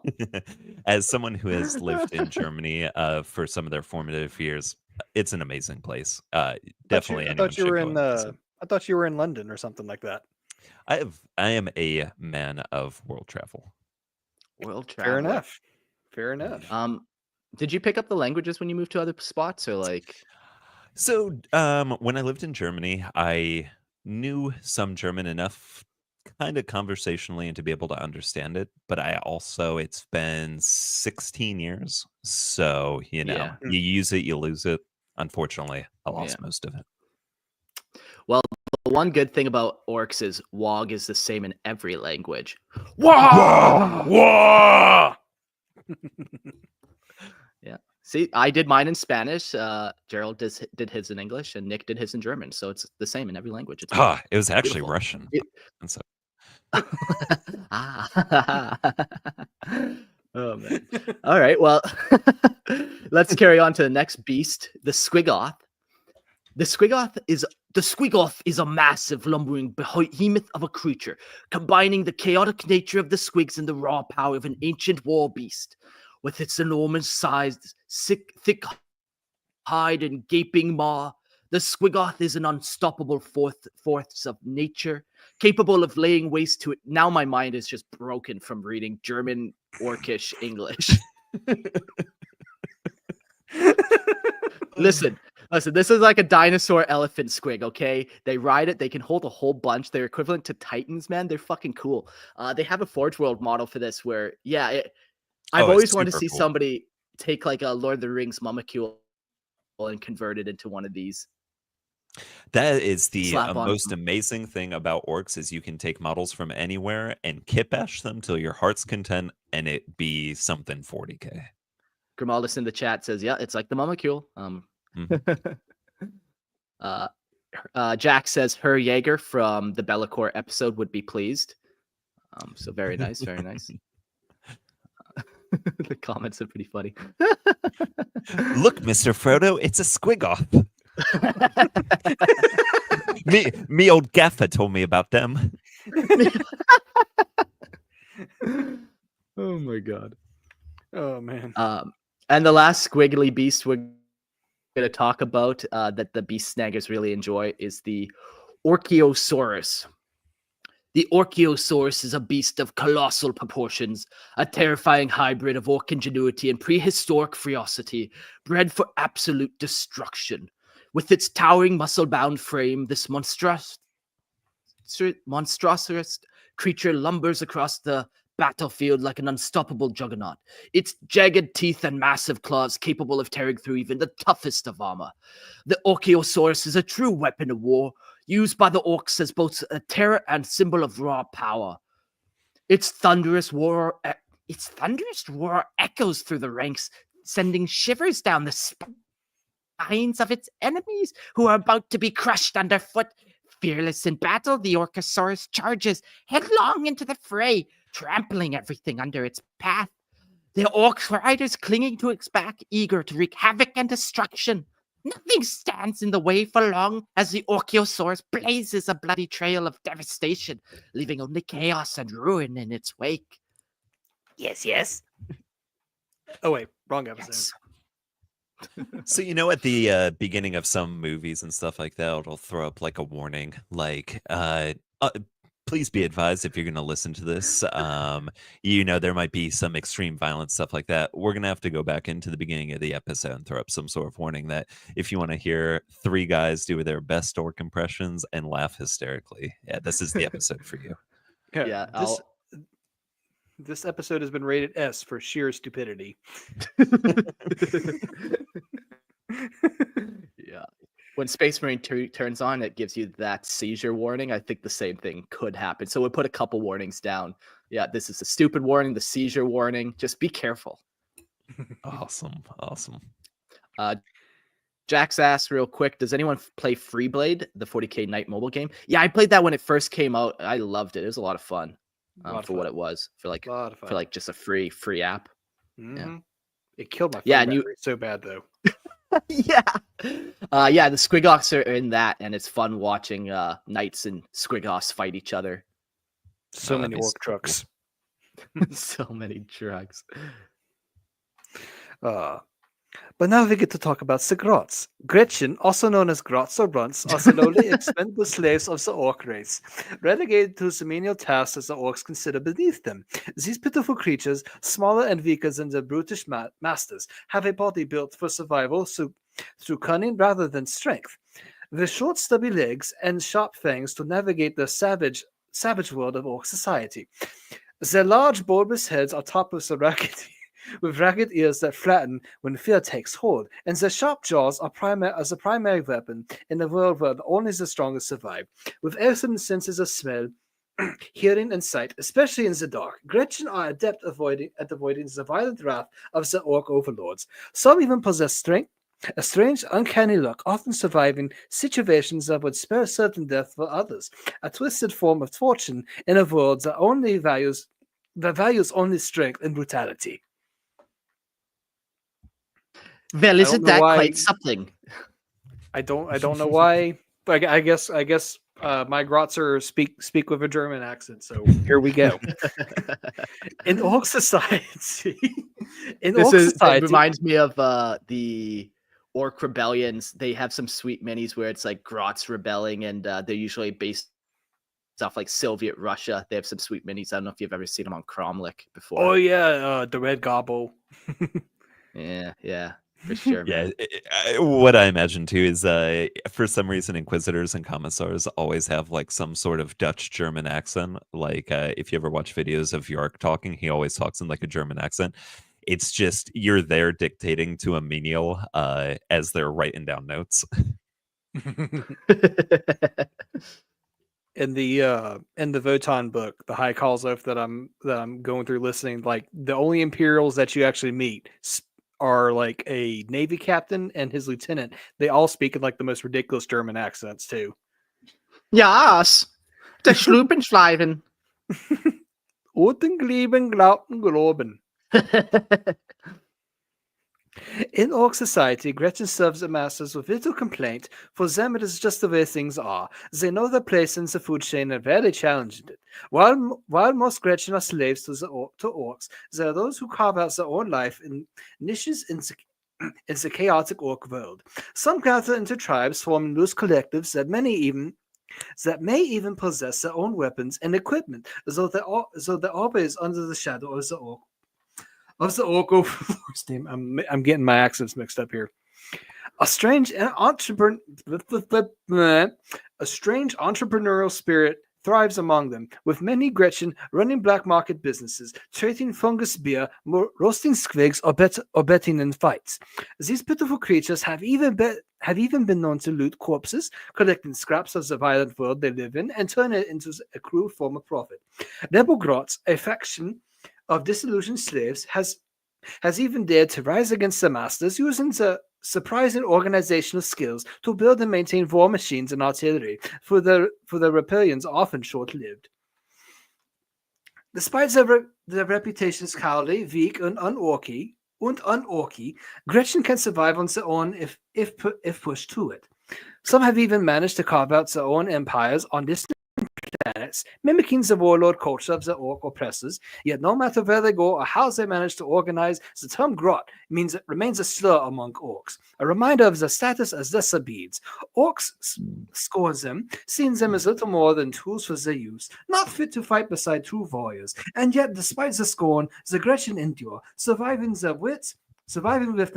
wits, living in the shadows of their masters, and always finding ways to scrape by the savage, brutal world of the orcs. Yeah, very cool.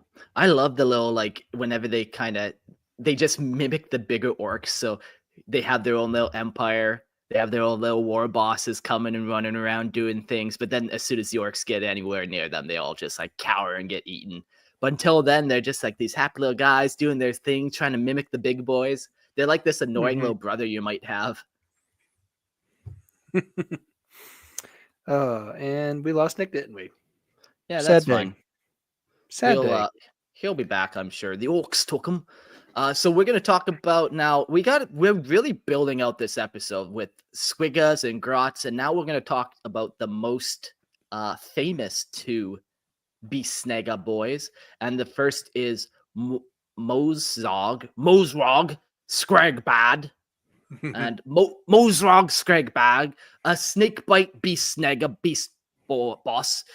Say that 5 times fast. Yeah, what the fuck is that? The snakebite Beast Snagga beast boss is a name whispered in terror, known across the waste for riding a great white squig, Big Chompa. Oh yeah, man. I think there is like a very like nice relationship between the war boss and his like pet. Like they give him a fun nickname. They scratch behind the ears with the power claw. I think they really have a good relationship. Exactly. And just 1 second. Hey, Purge. Yeah, I'm not responsible for lighting the candles on Nick's side of things. That's his own problem. Yeah. Oh, see, there he is. Speak of the devil. Hey. We were having so much fun and laughing so hard. My streaming here decided to go the way of an orc.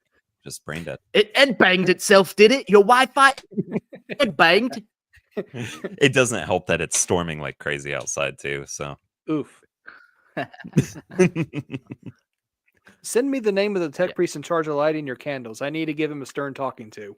yeah, please do. Yeah.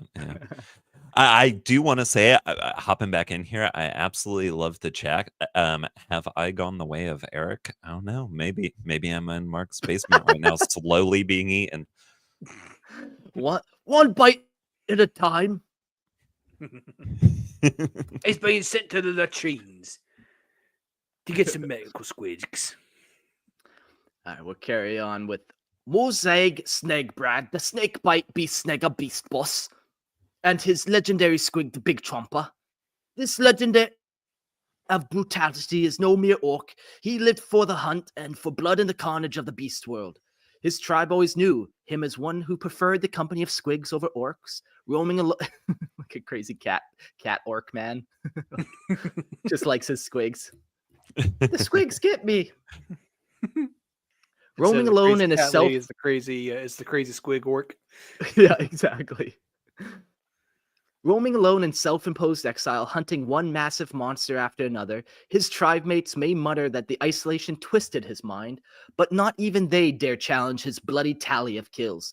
Then the tide of war pulled Mosrog from his solitary life when the tribe threw themselves into a Wog Gobgrinder's invasion of Yen II. A hellhole ruled by the Iron Warriors. In the heat of battle, fate would throw him into the belly of the gigantic subterranean beast, the Gut Maw. His squig steed didn't make it, but Mosrog, he survived. How exactly remains a tale distorted by myth and savagery, but it's said that Mosrog clawed and scraped his way back out from the inside, killing the beast in the process. What followed was a grotesque return, days later half digested and dripping with gore. Mosrog dragged the beast's massive eyeball back to the camp. The orcs, in awe of the sheer brutality, did not question his survival. Warboss Gobgrinder had his finest pain boys patch him up with bionics. At some point in the monstrous rebirth, Mosrog claimed the legendary power claw, Gut Ripper, a weapon forged from nothing short of annihilation. It's like Amazing. Powerpuff Girls, but like a weapon. Chaos and annihilation and everything blunderous. I think it's hilarious that he drug this massive eyeball back to camp, but then it said he was patched up with bionics, including a power claw. So that means he could have lost both of his arms. So what? He's just dragging it back with his teeth. Yeah. I would not be surprised. No. Since that death-defying escape, Mosrog's thirst for battle bigger and deadlier warrior has grown. Some orcs whisper that he can't be killed. Yeah, here comes a cough. Okay, some orcs whisper that he can't be killed. Others think that one day, he will hunt the very stars. Whatever the truth, Mosrog has become a living nightmare to those who follow him. His warband has swelled so large it now represents entire Beast Snagga forces. Each orc trailing behind him, desperate for the taste of his savage glory. At his side, as always, is a Big Chompa, an albino squig that once tore through the land like a living storm, known as the untamable beast, the bad beast, the scramp mud, and that fine won't ate boss not Norberg's buddy. Yeah. Okay. What a nickname. Really rolls off the tongue, that nickname. Boss Norbeg's buggy. Big Chompa was a terror in his own right. Some say Mosrog's mere glare tamed this creature, but the truth is far uglier. 3 brutal days of bashing and wrestling and bloody struggle were needed before Mosrog finally bent the squig to his will. Since that moment, the two have become inseparable. But not by choice. If Mosrog leaves Big Chompa alone for even a moment, the squig will rampage, ripping and tearing everything in sight until nothing but bloody ruin remains. And Mosrog knows it. And so he stays close, always hunting, always ready for the next kill. I'm telling you, man, they have a very nice relationship, these two. What kind of separation anxiety does poor Big Chompa have, you know? Yeah. Poor guy. You can't be a war boss without your trusty squig in the Beast Snaggas. No, you cannot. No. You gotta take care of that squig, treat it nice, feed it a couple Gretchen here and there. It won't go missing. Next up, we've got Zodgrod Wartsnagga. Zodgrod Wartsnagga is one of the most infamous and brutal run-thirders in Orc history. Carved his name in the annals of the green skin race with his savage cunning and bloody ambition. His rise to power began as a slaver in Unglad Duffgrunter's Chargers tribe, a band of snakebots with boasted an uncommon level of technology or shiny things. Tasked with wrangling snotlings for the tribe's shock attack gun, Zodgrod did what others thought impossible. He trained his snotlings and squigs to an extraordinary level. They could do basic arithmetic. 1 + 1 = 2 grotlings. Molding them in a feared force known as his commander runts. His success spread quickly amongst local orcs, and they were able to do basic finance for all of the orcs. And Zodgrod became a legend for his savage discipline, but his path took a bloody turn when he grew ferociously protective of his snotlings, particularly after one of his poor Squigs was killed and devoured by another orc. Furious, Zodgrod confronted the mech Osmog, who tried to use his precious snotlings in a shock attack gun. The confrontation ended in a violent clash, with Zodgrod snapping Osmog's body into a bloody pulp. And boy, was it glorious. Firing it through Osmog's own weapon. The aftermath was chaos. Zodgrod was banished, nearly costing Deathgrunter's war bandits victory. Banishment didn't break Zodgrod. It set him loose to wander the galaxy like a savage predator.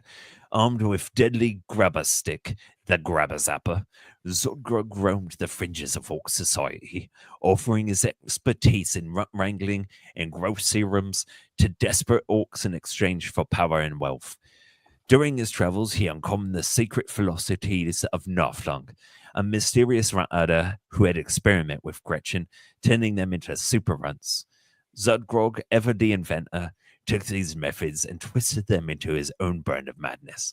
Using his modified serum and mixture of brutal concoction, Zodgrod transformed his Gretchen into shock troopers, vicious, cunning, and far more dangerous than any common grot. These super runts, including frothing mobs, killer cans, and even artillery, creating a force that defied the normal weakness of the Gretchen. With Zodgrod's super runts and in both awe and fear, they also made him a target of scorn. Traditionalist Orcs saw the very idea of elevating grots in affront to the core of Orc society. Grots were meant to be weak, expendable, and tools for Orcs to crush beneath their boot wheels. But Zodgrod, unbothered by such opinions, continued his rampage, recruiting any disparate war boss foolish enough to trust him and his grotesque army. His beliefs that grots were more than cannon fodder marked him as a pariah in Orc culture, but it was a Snagga clans where Zodgrod found his true home. Here, amidst the savage wild ways of Beast Snaggas, Zodgrod's unyielding vision of Orc dominance took root in his Gretchen army with no limits. I'm just telling you, he dead wrong. Them grots there definitely cannon fire. Ask me, I'll shoot them out with my cannon all the time. Yeah, jeez. Oh man. Yeah, that's a fun guy. Makes non-expendable Gretchens and stuff. Everyone gets mad at him, but he's like, no, they're my precious little buds. It's like Lord of the They're more than Flies just- when you're the biggest, baddest, and all the rest of you are just scratching. You know they're going to look up to you.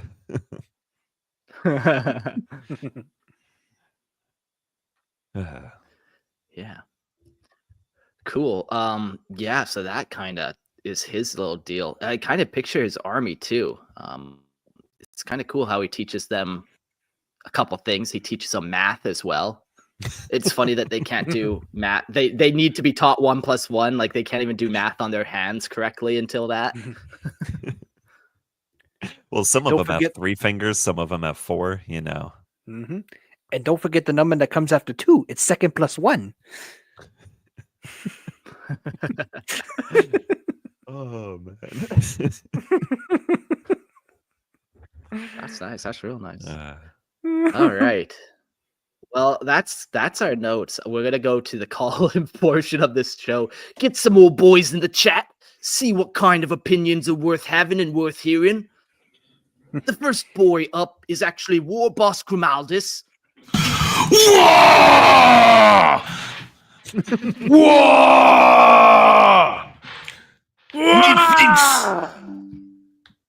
Methinks that was the best episode yet, boys. Honestly, that was fucking awesome, guys. All the accents, you guys were putting it right on point. I was in tears the whole episode. Congratulations. So were we. So were we. Yes, yes. Yeah, classic.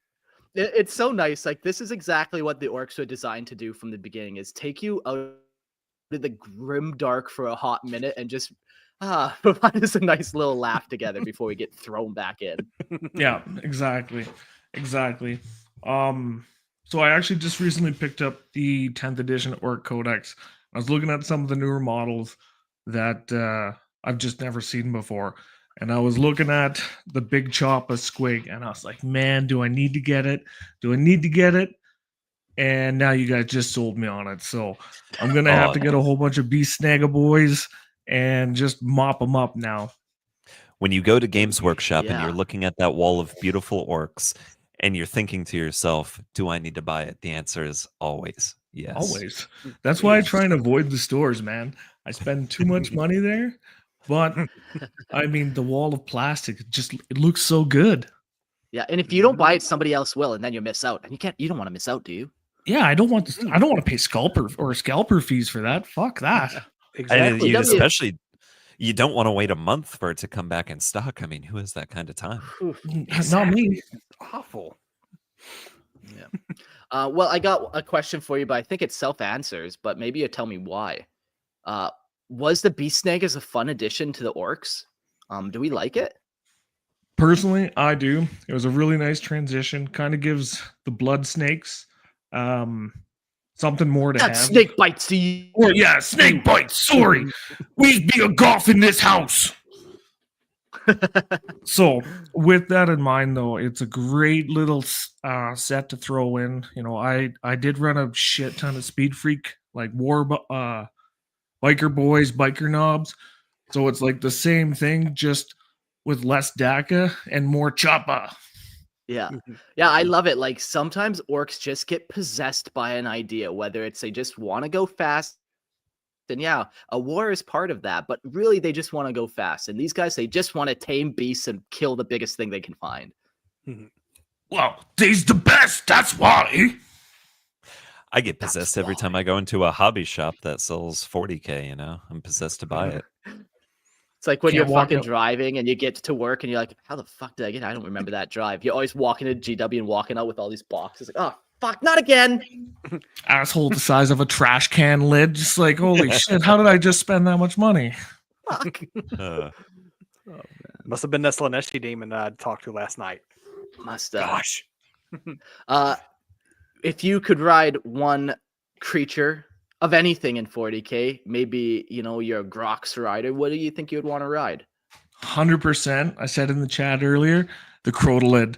I know it seems like it's just like nothing could be going on, but then you could be going on for one hell of a ride. Yeah. Just thrown into the warp, bad leg demons on a crocodile. Just, oh shit, okay, well maybe give him a couple kicks and he'll jump back to the next spot. Who knows? I mean, that's the most orc thing to happen. So yes. What would you ride, and why is it a crotolid? Please be orcs. I want to throw that question to Mark and Gerald as well. What would you guys ride? I know, Mark, you're probably leaning more towards the Crotolids, right? Yeah, the Crotolids is classic, but maybe I got to think of something else. You know, there's so many great creatures. I've seen plenty of Tyranid conversions of like them riding Carnifexes and like all chained up, and I've always loved that kind of concept. We just did an episode yesterday on the Swarm Lord and the Hive Mind, and just talking about how the Tyranids revert back to like this bestial state. So yeah, if you separate them from the Hive Mind, you might just be able to tame one of those things and like break its animalistic instinct. Well, it's a good thing you So said it'd that, be fun because to my try to answer because my answer would have been, if not Crotolid, then definitely a winged hive tyrant. What about the Hierodin? Oh, Like that big yeah. one that you were talking about. That would be gnarly. Yeah, the Hierophant. Yeah. Hierophant, yes. Just stick them on a Bio Yeah, Titan. and then and the Drakon that we learned about a handful of episodes ago, another classic thing to ride. Reverse Bumblebee. Oh, be super cool. I remembered so one of my favorite creatures that we did on the Bestiarian Herbarium, besides the Crotolid, I forget what it was called, but I'll describe it. Basically, it had like a ball-like body, and then it had 4 legs that were like spikes, essentially. And it almost looked like a spider, but it ended in spikes. And the cool thing about this beast, it was like a very stalker hunter beast. And it had the ability to manipulate gravity waves, I think. I might be getting exact science wrong, but basically it would jump up and then manipulate the weight of its body and slam down on the enemy with these like pincers. But since it could manipulate warp gravity waves or whatever the fuck, its weight amplifies by 1,000 times and just crushes everything. That'd be a fun thing for an orc to ride, for sure. Just jumping around the battlefield, crushing everything. And the drawback is, as soon as it crushes something, it also kills the rider because of momentum. So you have a new orc riding it every single time. Every jump's a new guy. Yeah. But the craters it leaves behind. It's like Kriegsman and Earthshaker cannons, basically. You just jump on a shit ton of orcs as you work your way up the battlefield. Yeah. Yeah. Very cool. Any other thoughts? So you bought yourself some of these guys? Did you? You said you ordered them online? No. Oh, I just went into my local hobby shop and picked up some other models. I like had the box in my hand, and I'm like, oh fuck, I don't need it right now, but now I do. So. Maze as well. Well, So I know don't you're know. super active in the Discord, but to anyone listening in, we've got a work in progress and a finished projects tab. So, like Grimaldus, as you're working on these guys, if you end up picking them up, make sure you throw up some pictures, because that's the 2 sections I love to hang out and see. Awesome. Well, I've been working on 2 Stompas right now, or well, one. The one's waiting for a whitewash, but Very cool. yeah, in the midst of doing some orky stuff.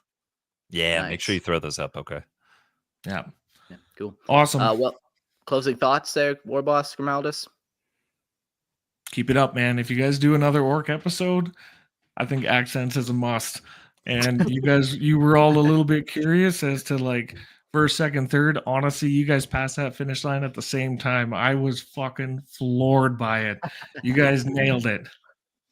Yeah, I got that. Well, I didn't get it, but James got that. James complained when we did the Octarius episode that orcs don't want to hear about timelines and they want to hear about smashing and riding squiggly beasts. No fancy armors here. All right, cool. Well, thanks for the call, and we'll jump thank to you. the next guy. Let's jump to Purge, I suppose. Hey, Purge, welcome. I don't mind my cat meowing in the background. You sure that's a cat, or could it be a cat squig? A squiggly cat. It's a fluffy squig. You said squiggly cat he is. So let's ask you that question. What do you think of the Beast Snaggers? Was it a fun addition? Are we happy with this new kind of subculture that's developing? I think it's actually really cool because it goes to a more primordial state for the orcs. Just having like the beasts and riding around on beasts, and then you can throw like the technological aspect. Oh, my beast lost its arm. Okay, I'm going to put a chain gun on it now. As it's tradition. Right. So yeah, I think they're a really great addition. Yeah. If you had an animal in 40K that you would want to tame, you're an orc war boss, what would you try to tame? Something out of the warp, honestly.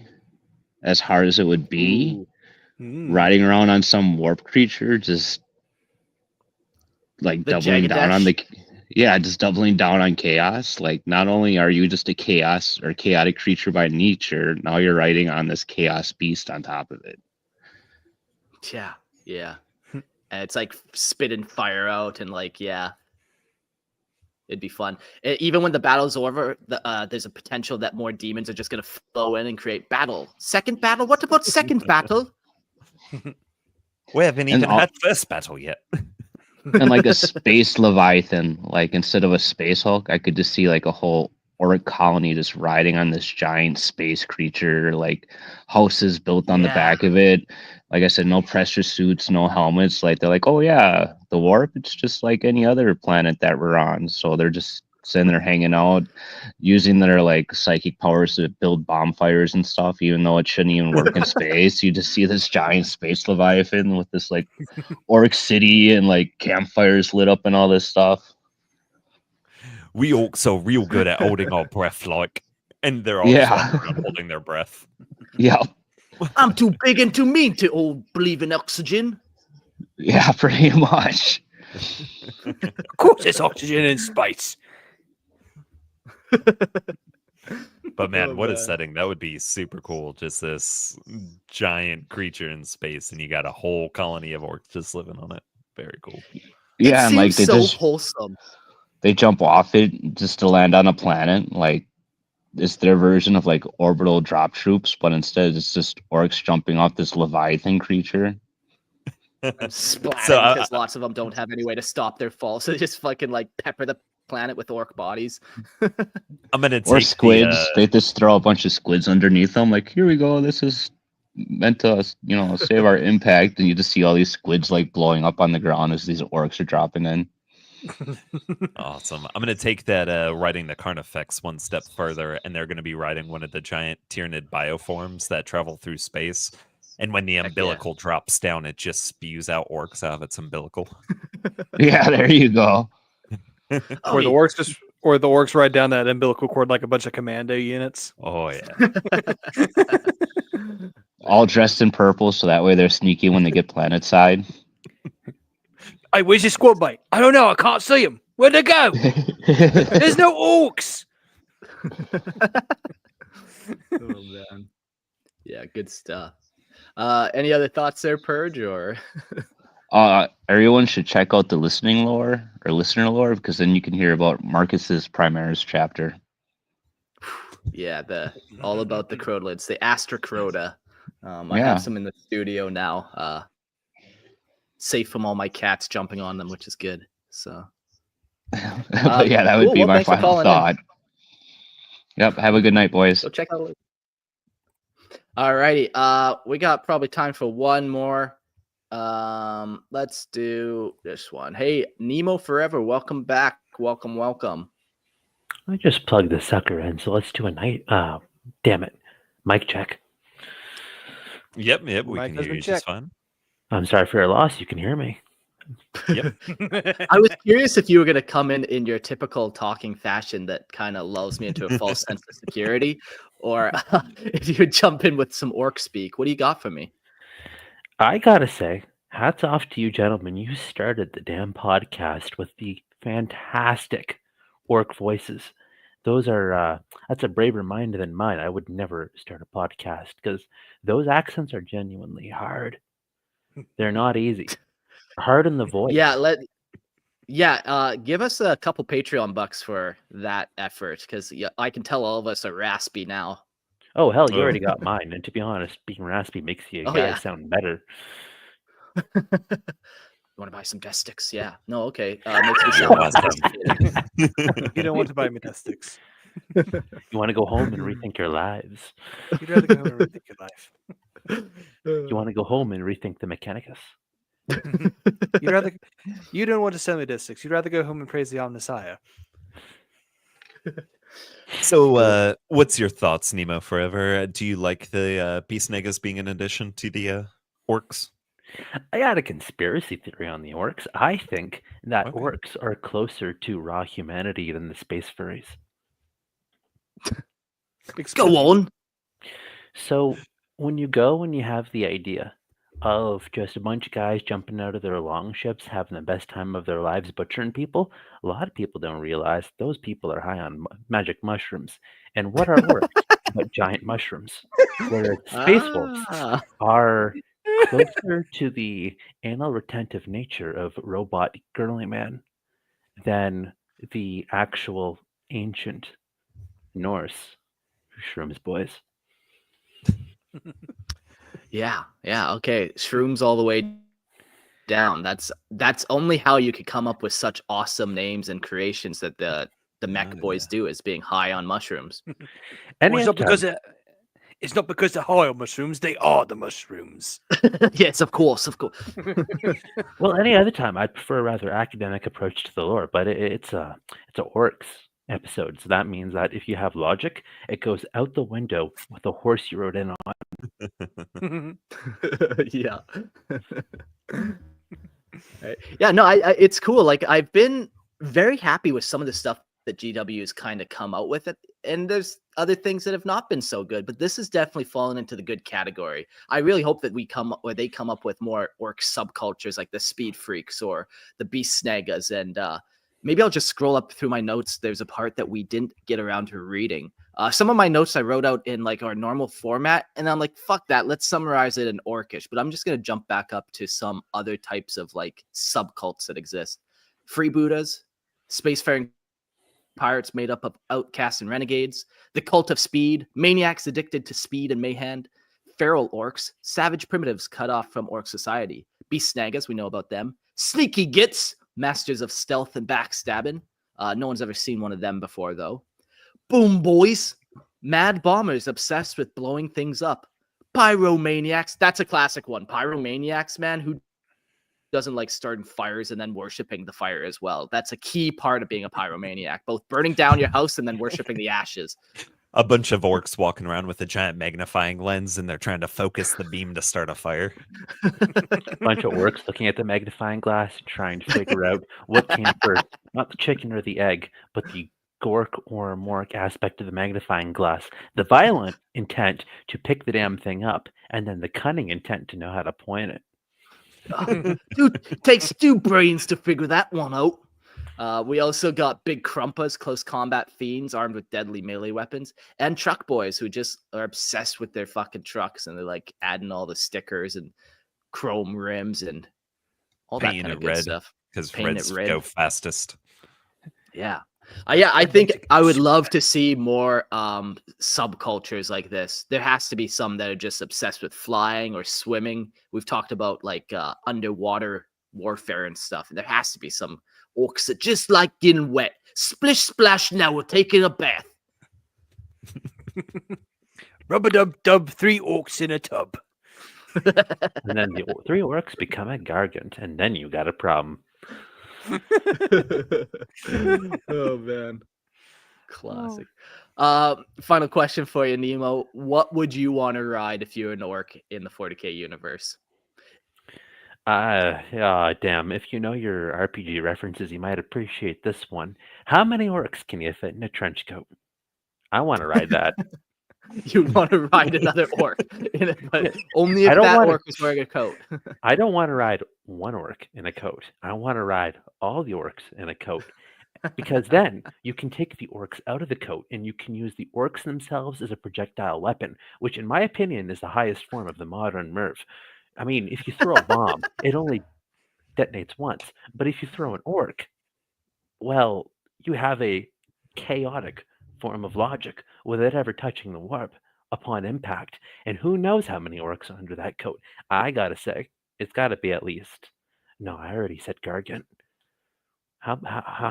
What's the largest form factor of orc I can fit in a coat? Orcosaurus. Yes. How many orcosauruses can you fit in a coat? That's the highest form. Depends on how hard you believe. Well, the red ones go faster. Oh man, classic. All right, well, closing thoughts here, Nemo forever. Where do you go from here ultimately?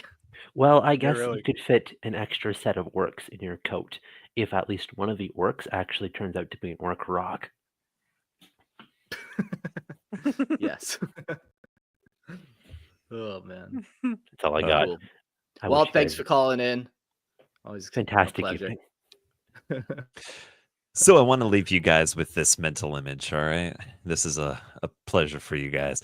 I want you to imagine Nick Gretchen riding on the back of a Humie with a saddle and a set of reins, giving him horsey back rides around the medical depot with the rest of the orcs. God, I'm human. Yeah, that's a great picture. The human's Oh, only man. allowed to respond in nays, or else he gets the crop.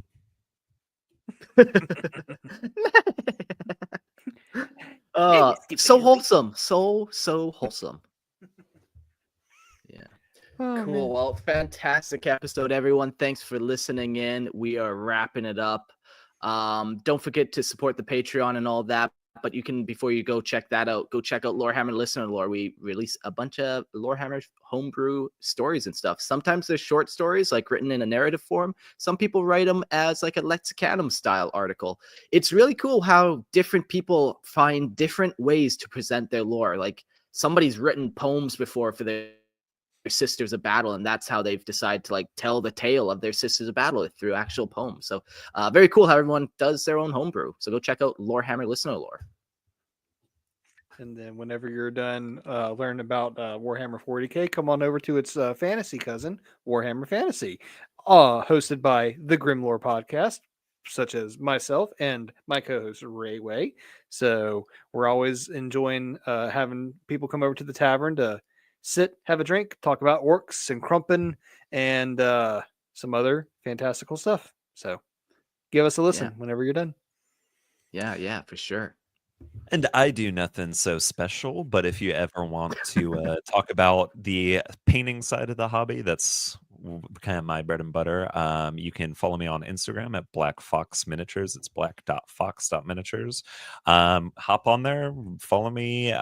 We can talk about 40K or even hop into the Lorehammer Discord, pretty active on there. I'm always happy to talk to the community out there. Yeah, I love the community. Lots of people, man. It's so funny. We all just want to just get together and talk about whatever we're working on. That's what makes us happy. That's what makes us little boys happy, and I like that for us. All right. Well, don't forget to support the Patreon. Go to Lorehammer Patreon for $2.50 a month. You get a lot of content. You get it for free too, but also like if everyone just gave $2.50, man, could we get up to 5 episodes a week? Hard to say. I've been talking about 40K for 20 years. I'm still not bored of it yet. So yeah, we're just about to start up some like Primarch, Founding Legion stuff too. So tons of great content coming. Don't forget to support the show. But we do have a couple new Patreon members. Thank you so much to Michael, and thank you so much to Sing. We really do appreciate it. Every couple days we get a couple more people. So thanks for joining the tithe. Yeah. Well, I think there's only one real way to end this episode, and so we ended on a wog.